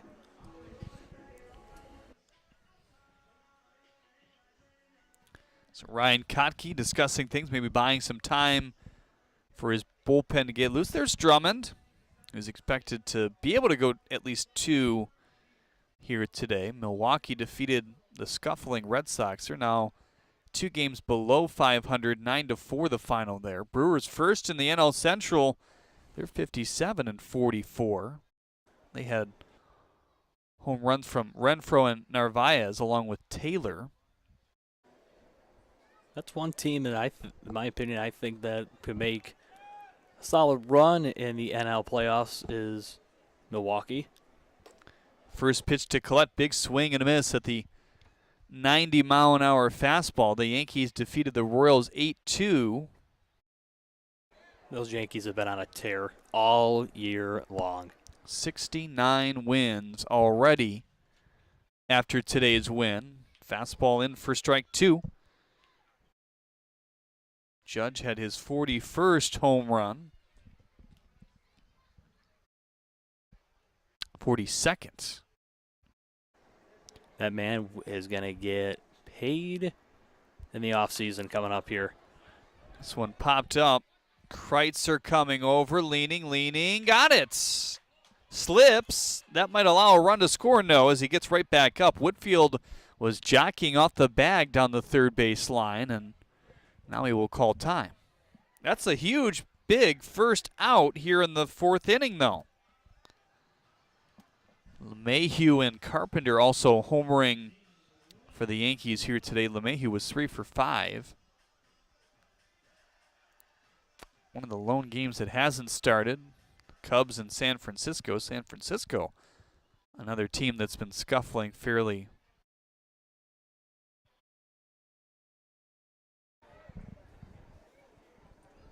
First pitch to Guzman, off the glove of Koziel that time, but nobody will advance again. Whitfield still on third. He led it off with a single. Sullivan fouled with a single himself, and then a walk on a 3-1 pitch to J.D. Stubbs. He's on first. Guzman, the bottom of this order for Von Joshua here today.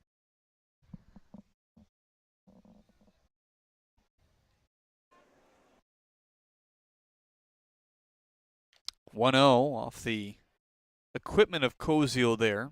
Carrasco with a nice start for the Mets today. They defeated the Marlins 4-0. So both teams in New York in opposite leagues, obviously the NL and the AL, and first place respectively.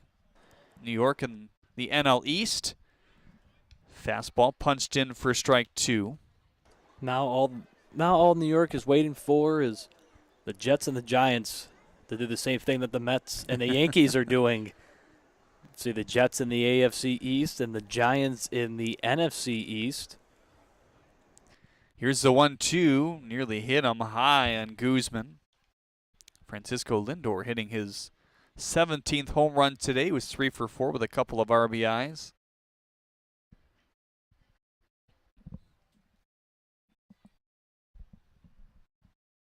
Now the 2-2, swing and a miss.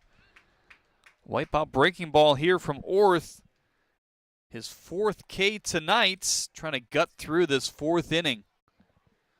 I think the Hoppers would like to see him go through this 4th, or maybe not. Ryan Kotke says, you did your job, young man, in a tough spot. He came in for Carson Ferry after he faces 3 batters here in the 1st inning. Had a fantastic job at that. Drummond trotting in. He comes in with the bases loaded and 2 outs. Still a big 3 strikes to get. Great seats at a great price. Get them safer, simpler, and smarter with Ticket Smarter. A proud partner to the biggest names in live sports and events, including ESPN events and iHeartRadio. Ticket Smarter has seats for over 125,000 live events and 48 million tickets for sale. All backed with the Ticket Smarter 100% ticket guarantee. Thinking about your next great live event? Think smarter. Think Ticket Smarter. Get your tickets your way, guaranteed at Ticketsmarter.com. Every summer, my family loves to have a neighborhood movie night in our backyard. And with my Chevy Blazer, I can head out and get everything we need for a great night. It has plenty of room for picking up friends, and the available hands-free liftgate is perfect for loading unhandy supplies. You know, it may be movie night, but my Blazer is the main attraction wherever I go. Lease a 2022 Blazer 2LT for just $239 a month for 24 months. Put it in D and see why Chevy drives the Motor City.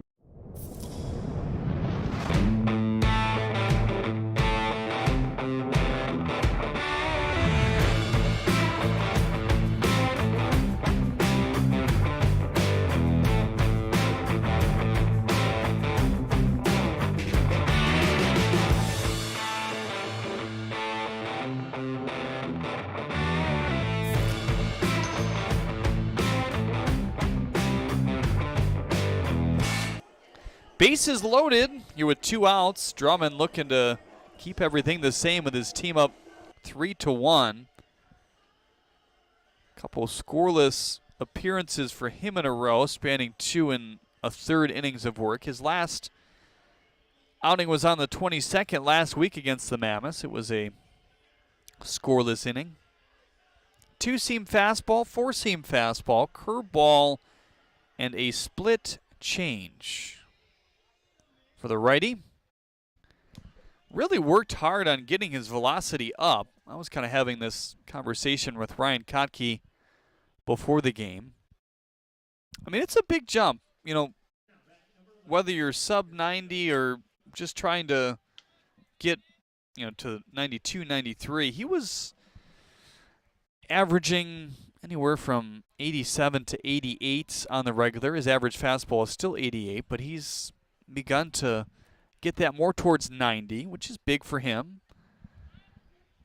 First pitch curveball, and for strike 1 on Marcos Castillo, one of the hottest hitters, if not the hottest hitter in the USPBL right now. He lasered a home run to left in his second at-bat here in Game 2. Curveball away. Consistency has been the key for Marcos. 1-1. Tried to check his swing. He did not. How about the approach here from Drummond? 3 curveballs and 3 pitches to Marcos Castillo. He's heavy fastball usually. See what he goes with here. The 1-2. Fastball pounded on the ground to Perez. Feeds to third. The easy play. And that will end the inning here in the 4th. Good job by the Hoppers. Just trying a few more base runners. It's still 3-1 Eastside.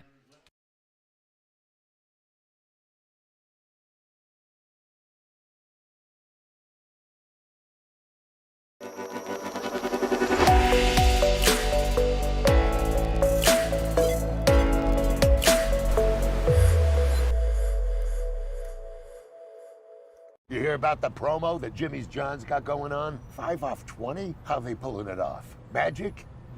You got David's Copperfields in there? Show yourself, Copperfields! Jimmy John's. $5 off orders of 20 or more.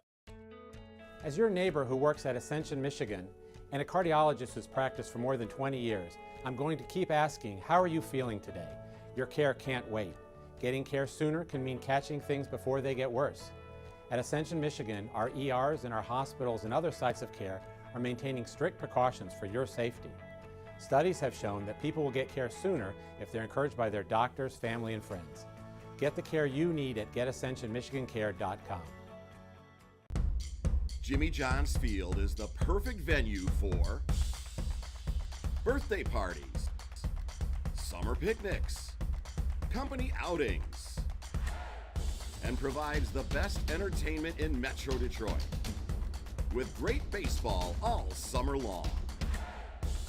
Spend your summer nights under the lights at Jimmy John's Field in historic downtown Utica.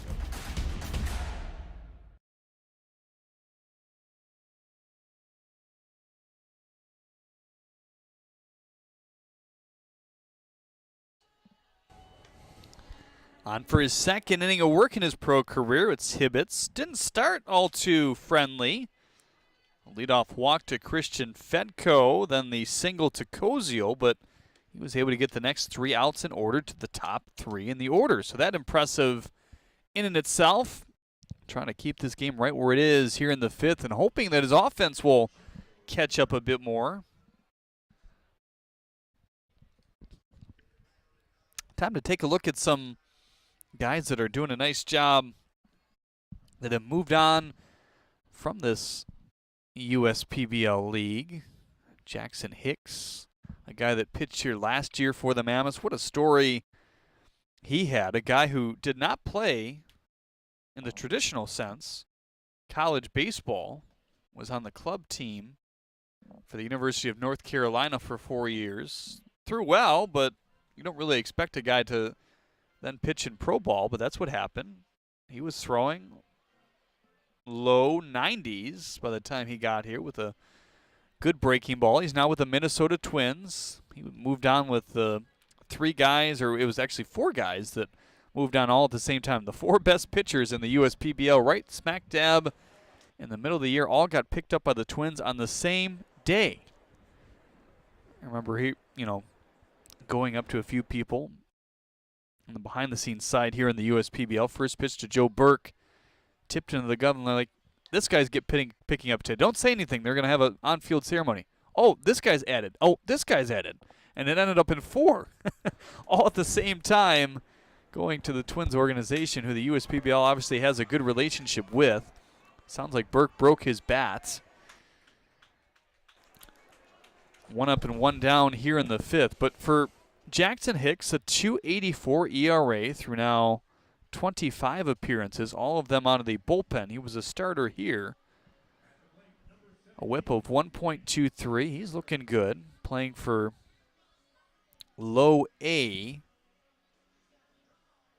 in the Florida State League.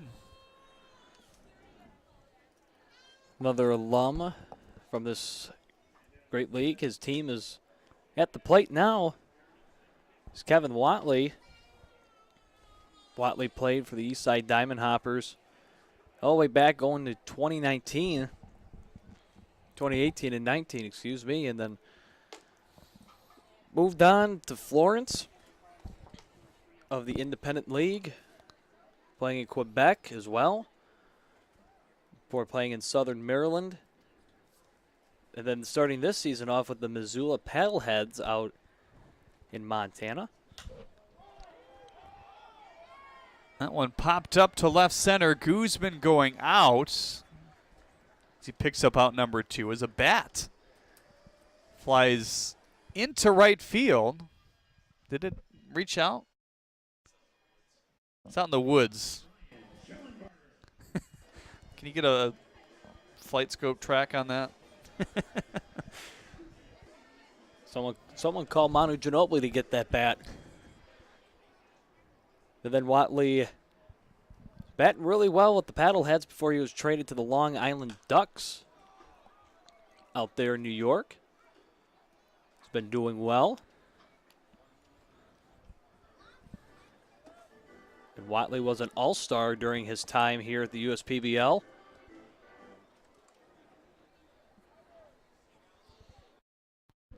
Here's the 0-1 to Schellenbarger. Off the end of the bat, the fastball at 90 miles an hour. Malik Barrington, another one of those guys who was picked up the same time as Jackson Hicks last year. He played for the Unicorns. He's got a 2.68 ERA in his second year in affiliate ball, 21 games, just a couple starts, 37 innings. Good walk to strikeout ratio as well. He's striking out nearly 13 per 9 out of the pen. I just remember him being being an ace in the USPBL during his time here. Now the 0-2, right back to Hibbets, doing a little bit of everything in his first professional appearance. He's retired his last 6 straight. 3-1, Hoppers in the lead. Their last chance to add to that when we get back. Make your move with a quick and easy mortgage from Genesis Credit Union. We have mortgages to fit your life. Genesis Credit Union. Visit us today. Dunham Sports is a proud partner of the USPBL. Big names, low prices, delivering value since 1937.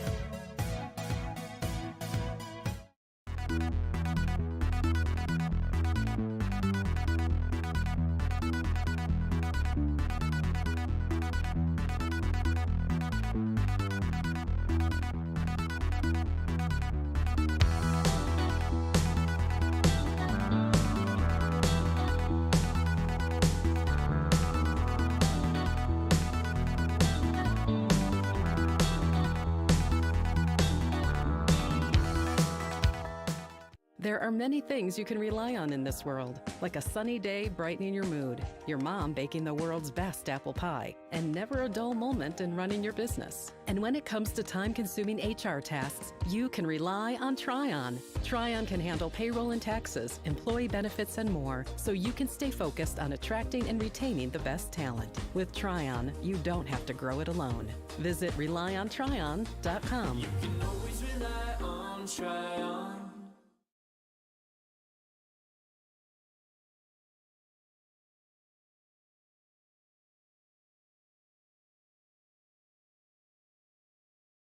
That one hits Luke Fenley. A pitch that came in at a blistering 68. Fenley will take his base, though. He struck out previously twice here in this game in the first and third. Felix Aberrett with a chance now. 3-1 lead for the Hoppers. Boy, you thought in the fourth, Beavers had a perfect chance to get things going here in Game 2 after taking Game 1 by this very score right now, 3-1. They had the first three batters on, single walk, and Orth retired Collette and Guzman, the 8-9 hitters. Drummond came in to face one batter, Castillo, as he now continues here in the fifth and got a fielder's choice for an out. 1-0 off the end of the bat. It's probably what the Hoppers do not want to see is Luke Fenley standing on second base, considering how he scored in that fashion last game in Game 1.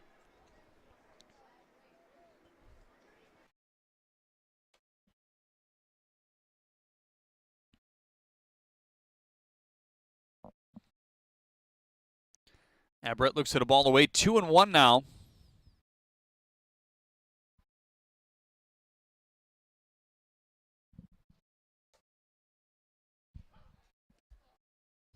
There's strike two. Dakota McFadden would be next.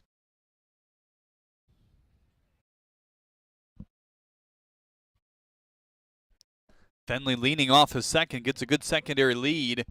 Curveball uncorks inside. 3-2 now on Felix. 17th outing for Luke Drummond here tonight. It's first in the league. As that one pounded to left, a base hit. Fenley has some speed, but Vaughn Joshua is going to hold him at third.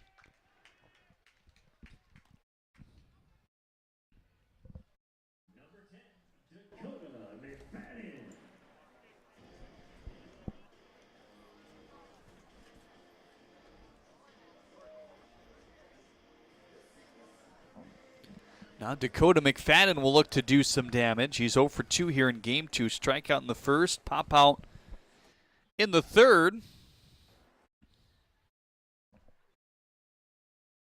Ready and righty, the first pitch to him. Swing and a tip into the glove.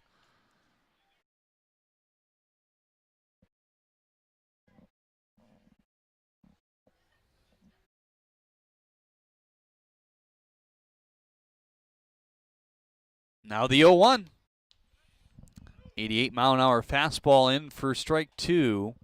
3 runs in the third inning by the Diamond Hoppers. 1 in the third to follow that up off a solo shot by Castillo, and that's all our offense here in Game 2. The 0-2, fastball away.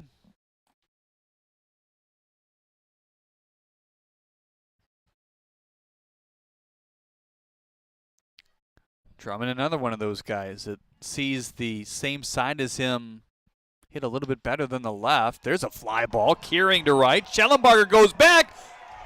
Gone! Off the edge of the berm, the brick wall behind the fence here, so it makes it a little bit hard to see with no banners out there. But my goodness, Dakota McFadden rips a ball the opposite way. One of the more impressive home runs for the big fella this year. And boom, baby, Beavers are now up 1 in the bottom of the fifth. And Dakota McFadden showing why he is the #1 home run hitter in the USPBL as the Beavers are dabbing him up as he enters the dugout.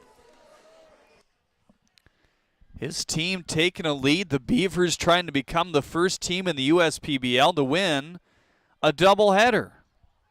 All of them have been splits thus far. All of them straight doubleheaders. Maybe that has something to do with it as well. 1-0 to Eric Whitfield. Zinged in for strike one. Be interesting to see who the Beavers will go to. Likely Shaw in the next half inning, where they could close it out all of a sudden. The Hoppers have had the lead the entire contest thus far. See if Drummond can get out of this inning, and hopefully his offense can provide a spark to tie or even potentially take the lead as we approach the 6th inning here. Shaw is, in fact, warming in the pen now.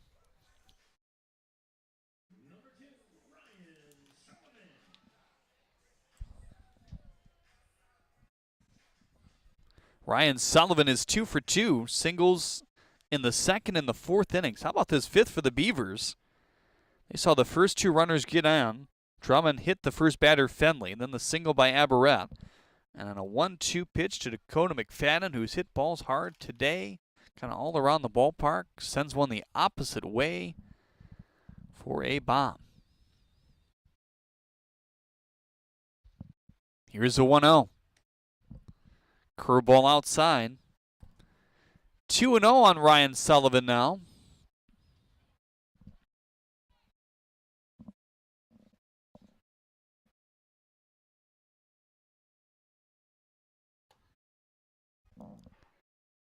Fastball in for strike one.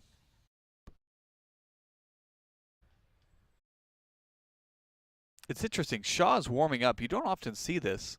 And Travius Ford is over there with a bat, acting like he's hitting. I'm not sure if that's for Shaw or that's more so for Ford. Who knows? It could be for both. Just to get the two of them ready. Now the 3-1 pumped back to the screen.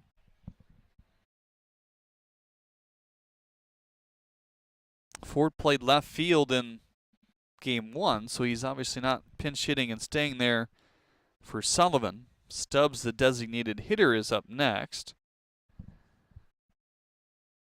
Some of the other outfielder positions are above this part of the lineup. Sullivan will K through, just able to complete it with the throw to Kreitzer down the first base line. So Drummond strikes out back-to-back hitters after the big 3-run homer.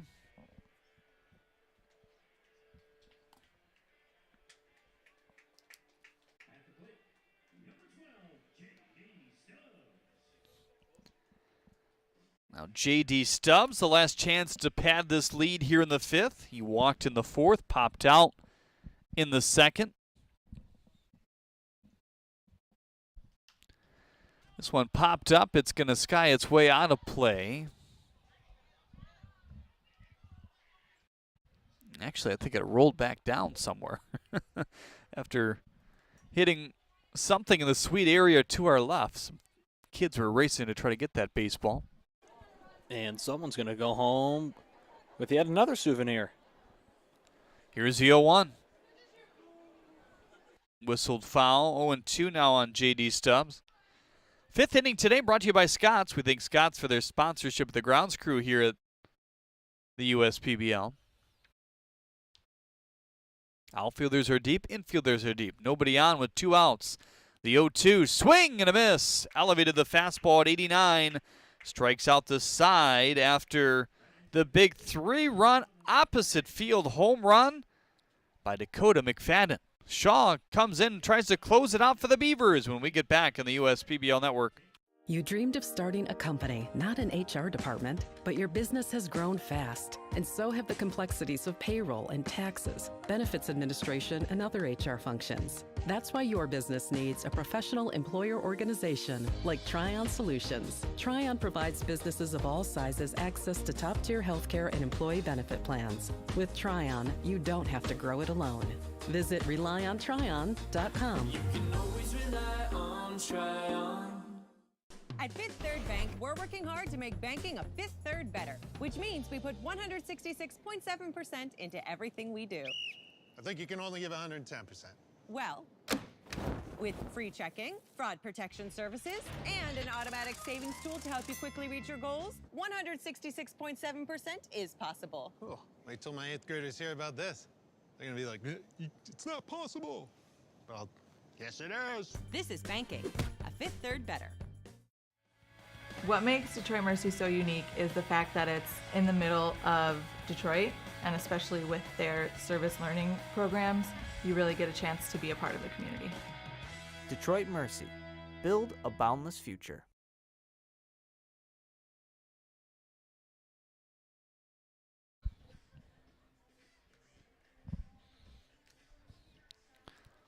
Nick Shaw on to try to close out this game. Beavers looking to sweep the doubleheader here today. Noah Marcoux, Christian Fedko, and Koziel, 7, 8, 9 in the order here in the 6th inning. Down by 1, 4-3, thanks to the 3-run home run to the opposite field by Dakota McFadden in the last half. Driving in Fenley, Aberrett himself. Looks like Ryan Kotke is going to sub in somebody in this inning offensively. He has Lawler, Pup, and Hughes available on the bench. I bet he hits Pup. Maybe in the spot of Fedko, we'll see. Or Marcoux, he's 0 for 2. Struck out looking back in the 3rd. Shaw has one of the more livelier arms in this league. Fastball slider. 14th appearance here today. He's made quite a bit in a short amount of time since arriving here. 10 walks to 21 strikeouts.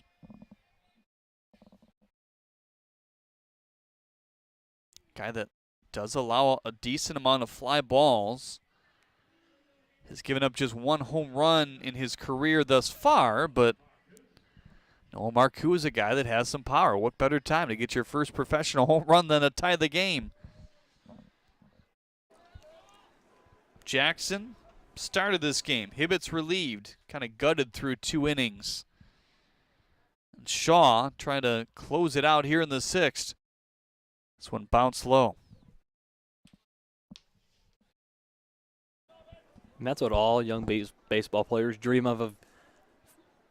First at bat, first game, whatever the case may be, getting a home run to tie or walk off a game.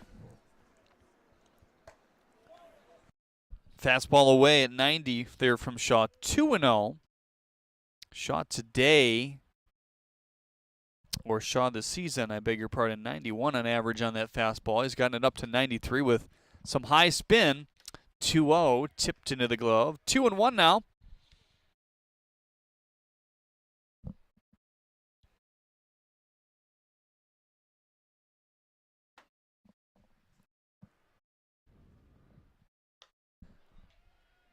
.92 by him. Even the count at 2-2 now. One more game on the USPBL slate tomorrow. It'll start at 1:05. 12:45 pregame on the USPBL network, Facebook, YouTube, My Michigan TV. 2-2 pitch, fastball high. 3-2 on Marcoux.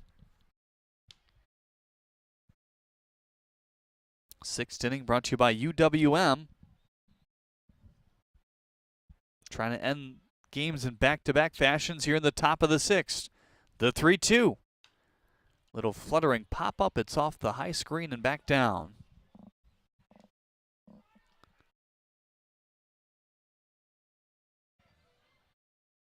Four runs off 8 hits and 1 error for the Beavers. 3 runs off 2 hits and no errors for the Diamond Hoppers.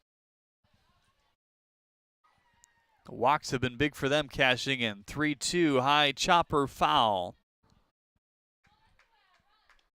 Kind of interesting to know that the Hoppers did have what felt like a pretty deep lead, 3-0 after not really collecting that many hits. They have gotten a lot of leadoff base runners on here today. More than half the innings, 3-2. They do it again. Shaw flustered. He couldn't locate on the full count pitch there. That's now the 6th walk. They have drawn in 6 innings here in Game 2 tonight. Kind of the opposite of what we saw in Game 1. More of a tight game until the 6th roll around. So Fedko will hit. Maybe Kotke is pinch hitting for Koziel. It's tough for us to even see the on-deck hitters here at Jimmy John's Field. First pitch is tipped back into the glove of Aberrett. Reset that defense for the Beavers, trying to keep the runs off the board. It's Aberrett behind the plate, McFadden over there at first, Fenley at second, Guzman at short, Collette at third. Here's the 0-1 with the lefty on the hill. Line drive to right, a base hits. Marcoux heading to second base. The Hoppers still kicking here in the 6th. Koziel will not come to the plate. It will be Pup who pinch hit for him.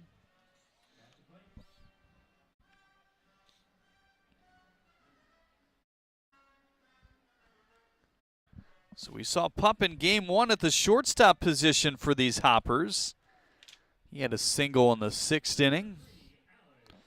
A 6th inning which was also made interesting after the Beavers kind of were cruising to a 3-0 victory. Pup led things off with a single, then Porter with a single. Alex did come around to score. Can he keep this game alive some more here in the 6th? No outs. First pitch. Slider in the dirt.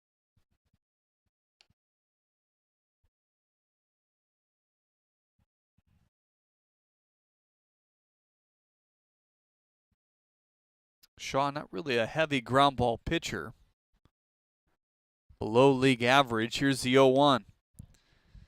Fastball away, like we told you, allows a few more fly balls, nearly double than ground balls, metrically coming into the game today.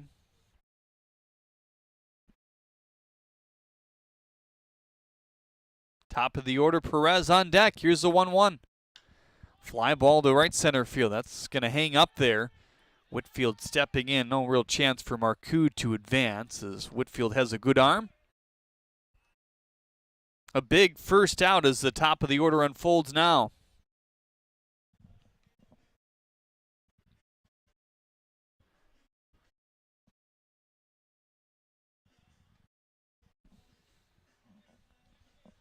So Christian Perez, who has a walk back in the 3rd, will come up in a huge spot here. That was Galindo, who you saw warming again. He was warming in the same situation last game. Didn't need him in the end as Crick closed it off in 6 batters. Shaw looking for save number 4. First pitch to Perez, slaps it foul.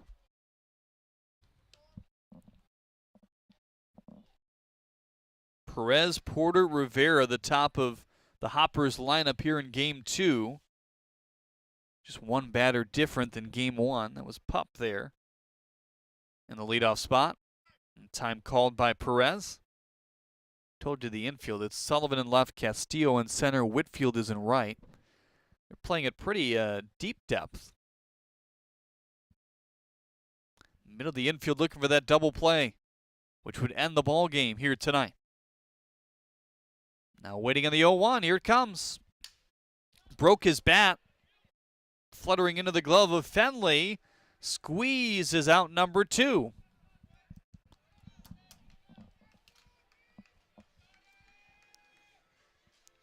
Now Blake Porter, the final shot to keep this ball game kicking.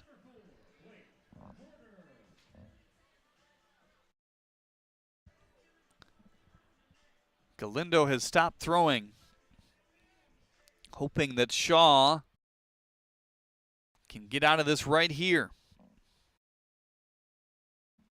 First pitch to Blake. Fastball at 90 miles an hour, in for strike one. Backs against the wall for the Hoppers here. See if they can get some late inning magic here. 0-1 blocked well by Aberrett. Marcoux started this threat in the sixth with a walk. That was on a 3-2 pitch. Fedko singled. His first professional hit. Pup popped out. Perez popped out. Now what is the fate here for Porter with a 1-1 count and 2 outs?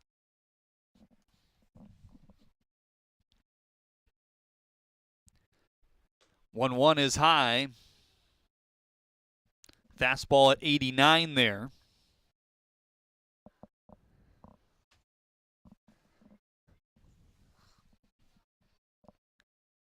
2-1 now on Blake Porter.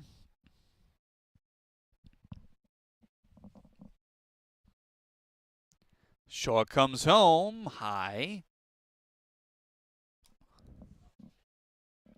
Porter with some good discipline there. Shaw hasn't been able to locate that high fastball so far here tonight. Has been missing fairly up, as you saw on that pitch right there. The 3-1. Swung through it. So now the runners can go with a 3-2 and 2 outs.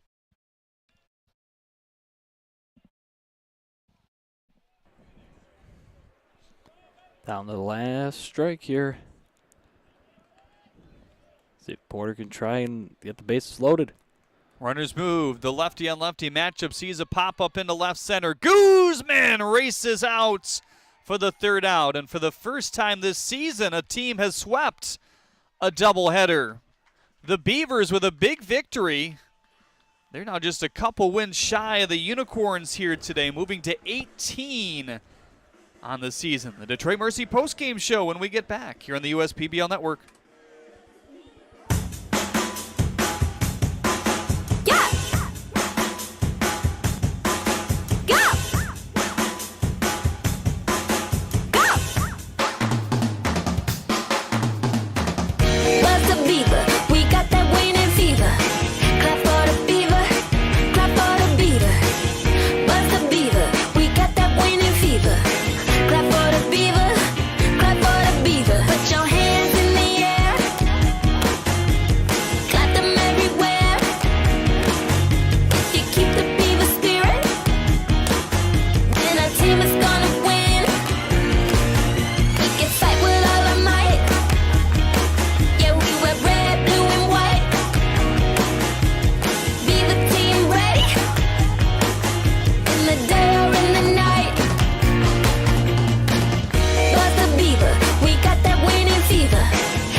You hear about the promo that Jimmy's John's got going on? 5 off 20? How they pulling it off? Magic?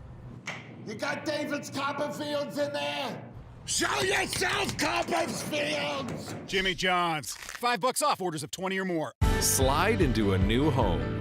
Work with a local mortgage pro who works for you. Get a cheaper, faster, easier home loan.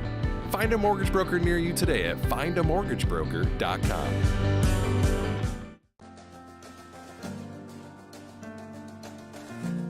We joined Green Path and instantly felt a support around us. They developed a plan on paper, and this is how we're going to do it. The plan that they gave me was something that was sustainable. It was something I could do. It was actually lowering my payments monthly by hundreds of dollars. Choosing Green Path is a no-brainer. There are many things you can rely on in this world, like a sunny day brightening your mood, your mom baking the world's best apple pie, and never a dull moment in running your business. And when it comes to time-consuming HR tasks, you can rely on Tryon. Tryon can handle payroll and taxes, employee benefits, and more, so you can stay focused on attracting and retaining the best talent. With Tryon, you don't have to grow it alone. Visit RelyOnTryon.com. You can always rely on Tryon.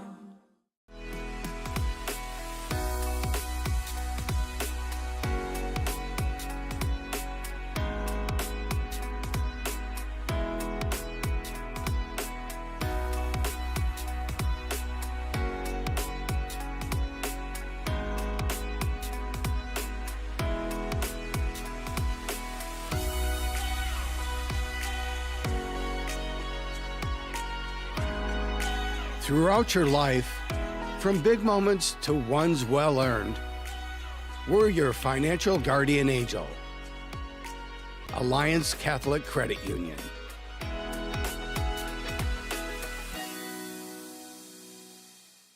Get great seats, safer, simpler, and smarter with TicketSmarter.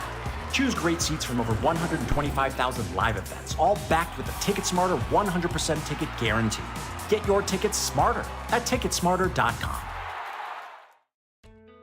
As your neighbor who works at Ascension, Michigan, and a cardiologist who's practiced for more than 20 years, I'm going to keep asking, how are you feeling today? Your care can't wait. Getting care sooner can mean catching things before they get worse. At Ascension, Michigan, our ERs and our hospitals and other sites of care are maintaining strict precautions for your safety. Studies have shown that people will get care sooner if they're encouraged by their doctors, family, and friends. Get the care you need at getascensionmichigancare.com. We build roads, bridges, wind farms, and pipelines, schools to skyscrapers. Our members create monuments. We operate. We're the operators and mechanics behind the advanced heavy machines that move Michigan forward. We maintain boilers and HVAC. Our members run the complex heating and cooling systems that we all depend on. Our training is second to none, and safety is our priority. We are Operating Engineers 324, and we keep Michigan running. Why are all these business owners smiling?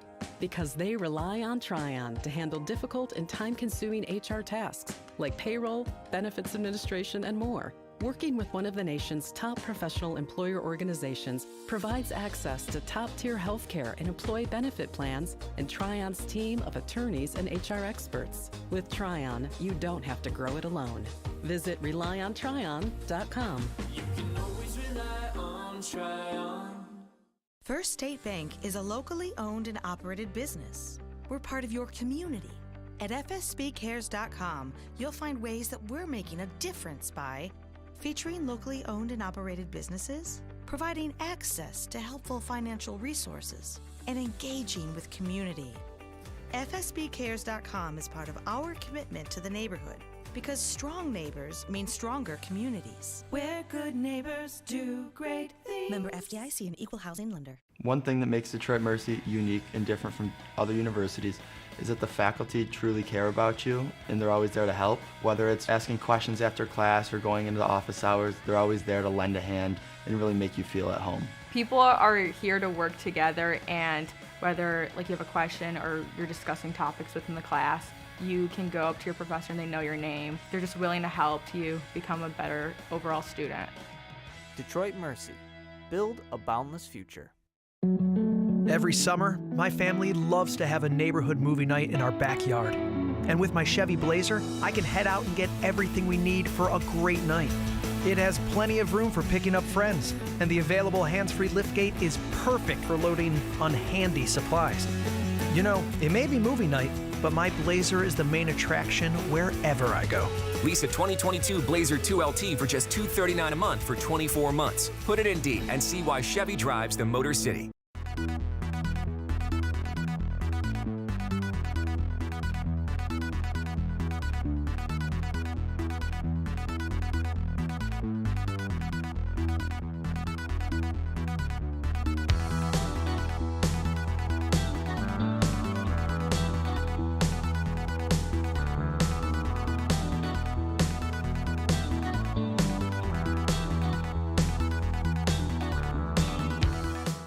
At Fifth Third Bank, we're working hard to make banking a Fifth Third better. With free checking and fraud protection services, 166.7% is possible. 166.7. This is banking, a Fifth Third better. They call me Prospects. Since the day I was born as a diver's watch, the challengers of the world have taught me many things. Life is not a numbers game. It's about challenging ourselves. No matter what happens, just follow your heart. These pioneers drive our generation forward, not by setting records, but by never giving up. Keep going forward. Prospects. Available at Lucido Fine Jewelry.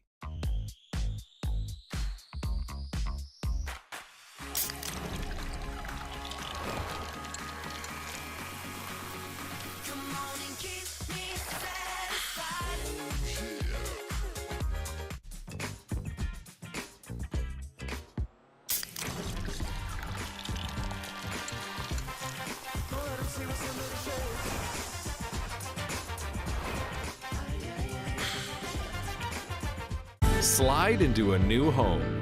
Work with a local mortgage pro who works for you. Get a cheaper, faster, easier home loan. Find a mortgage broker near you today at findamortgagebroker.com. You hear about the promo that Jimmy's John's got going on? 5 off 20? How they pulling it off? Magic? You got David's Copperfields in there? Show yourself, Copperfields! Jimmy John's. $5 off orders of 20 or more. As your neighbor who works at Ascension, Michigan, and a cardiologist who's practiced for more than 20 years, I'm going to keep asking, how are you feeling today? Your care can't wait. Getting care sooner can mean catching things before they get worse. At Ascension, Michigan, our ERs and our hospitals and other sites of care are maintaining strict precautions for your safety. Studies have shown that people will get care sooner if they're encouraged by their doctors, family, and friends. Get the care you need at getascensionmichigancare.com. Great seats at a great price.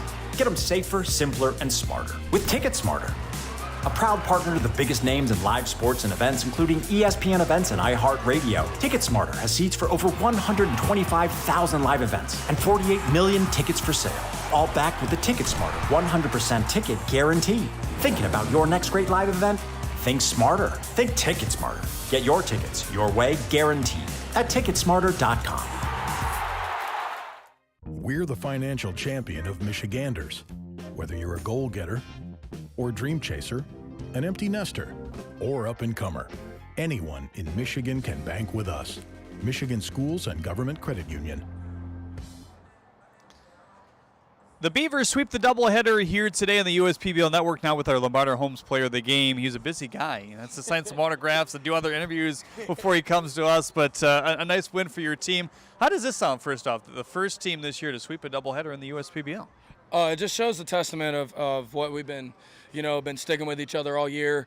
We get into a game, and every single team in this league is very super talented, and they all have a killer edge. And then we just had it within us to just never say die, and keep pushing, and no matter what the score is, to keep fighting and chip away back into the game. And even if we happen to come out with a loss, we know we went down fighting. And then the fact that we were able to, to stay up, stay positive, and keep that energy and keep the energy up throughout the rest of the game until the game was over.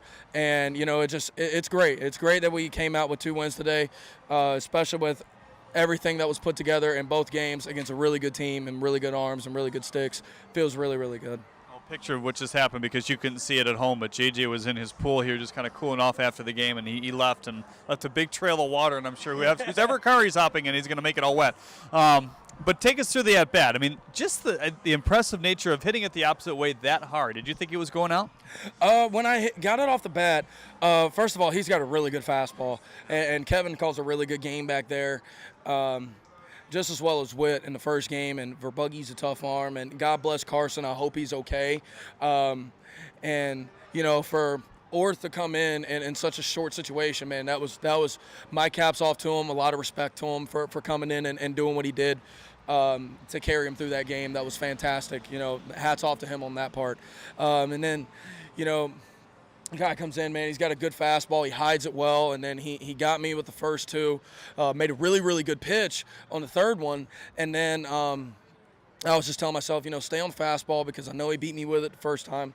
Stay on the fastball and then adjust if I see it. And then I hit it, and I hit it pretty well. I thought it was probably at least going to be off the wall, maybe, because I knew I hit it in the right spot. But then when I saw it fly over the fence and I saw Schellenberger stop running, and he's a really good outfielder, I was like, oh my gosh, that's fantastic. I'm glad I hit it hard enough to give us the lead. So that was great. Not only is it 2 wins here today for your team, but 2 big wins as you're trying to chase the Unicorns all of a sudden now. Yeah, it's very 2 big wins. We even said it during practice. We wanted to come in and get a job done. Because the job's never finished. And the Unicorns are a very, very talented team. And hats off to everybody on that squad because there's a reason why they're in first place. Is because they're very good. They can pitch well. They hit well. I mean, they hit tar out of baseball. And then you got the Hoppers that are climbing on the heels. The Mammoths are really starting to pick it back up. They're gonna get it's gonna come down to the wire. By the time you see September come, it's gonna come down to the wire. And we'll just see what happens. Who gets on top. Well, if anybody watches you on the field, whether in person or on the broadcast, the passion comes out. I mean, you can see it. Where does that come from for you? It's just something for me that I've had since I was a kid. I try to play every game, one like it's my last, because you never know when it could be. And then I preach it to the kids that I coach. When guys come up and they want to talk ball with me or life, I tell them, man, just play like it's your last, because you never know when it could be. And I always want to make sure that I bring energy to a game. And no matter if I go 0 for 3, 3 for 3, try to be the same guy, and I give thanks to God for allowing me to even have the passion that I have, and a great team with great teammates, everybody back home that feeds into the passion, and of course my family that feeds into it as well. I just get it. I get it for that, and I want to play for my teammates. I want to play for my family, and most of all, I want to play for the man upstairs. So that's where it all comes from, and when I know it's my time, when it's said and done, I know I can say that I played the game with so much passion that no one can take that part away from me. And, I give thanks to God every day that I'm able to even just step out on a beautiful field and get to play every day with a bunch of great guys and against a lot of great guys too. Congrats on the win here, both wins here today, and the nice home run. Thank you. I appreciate it. Dakota McFadden, our player of the game here on the USPBL Network. Back for one more tomorrow, a day game. It's the Unicorns and the Mammoths with a pregame show at 12:45 here. See everybody later.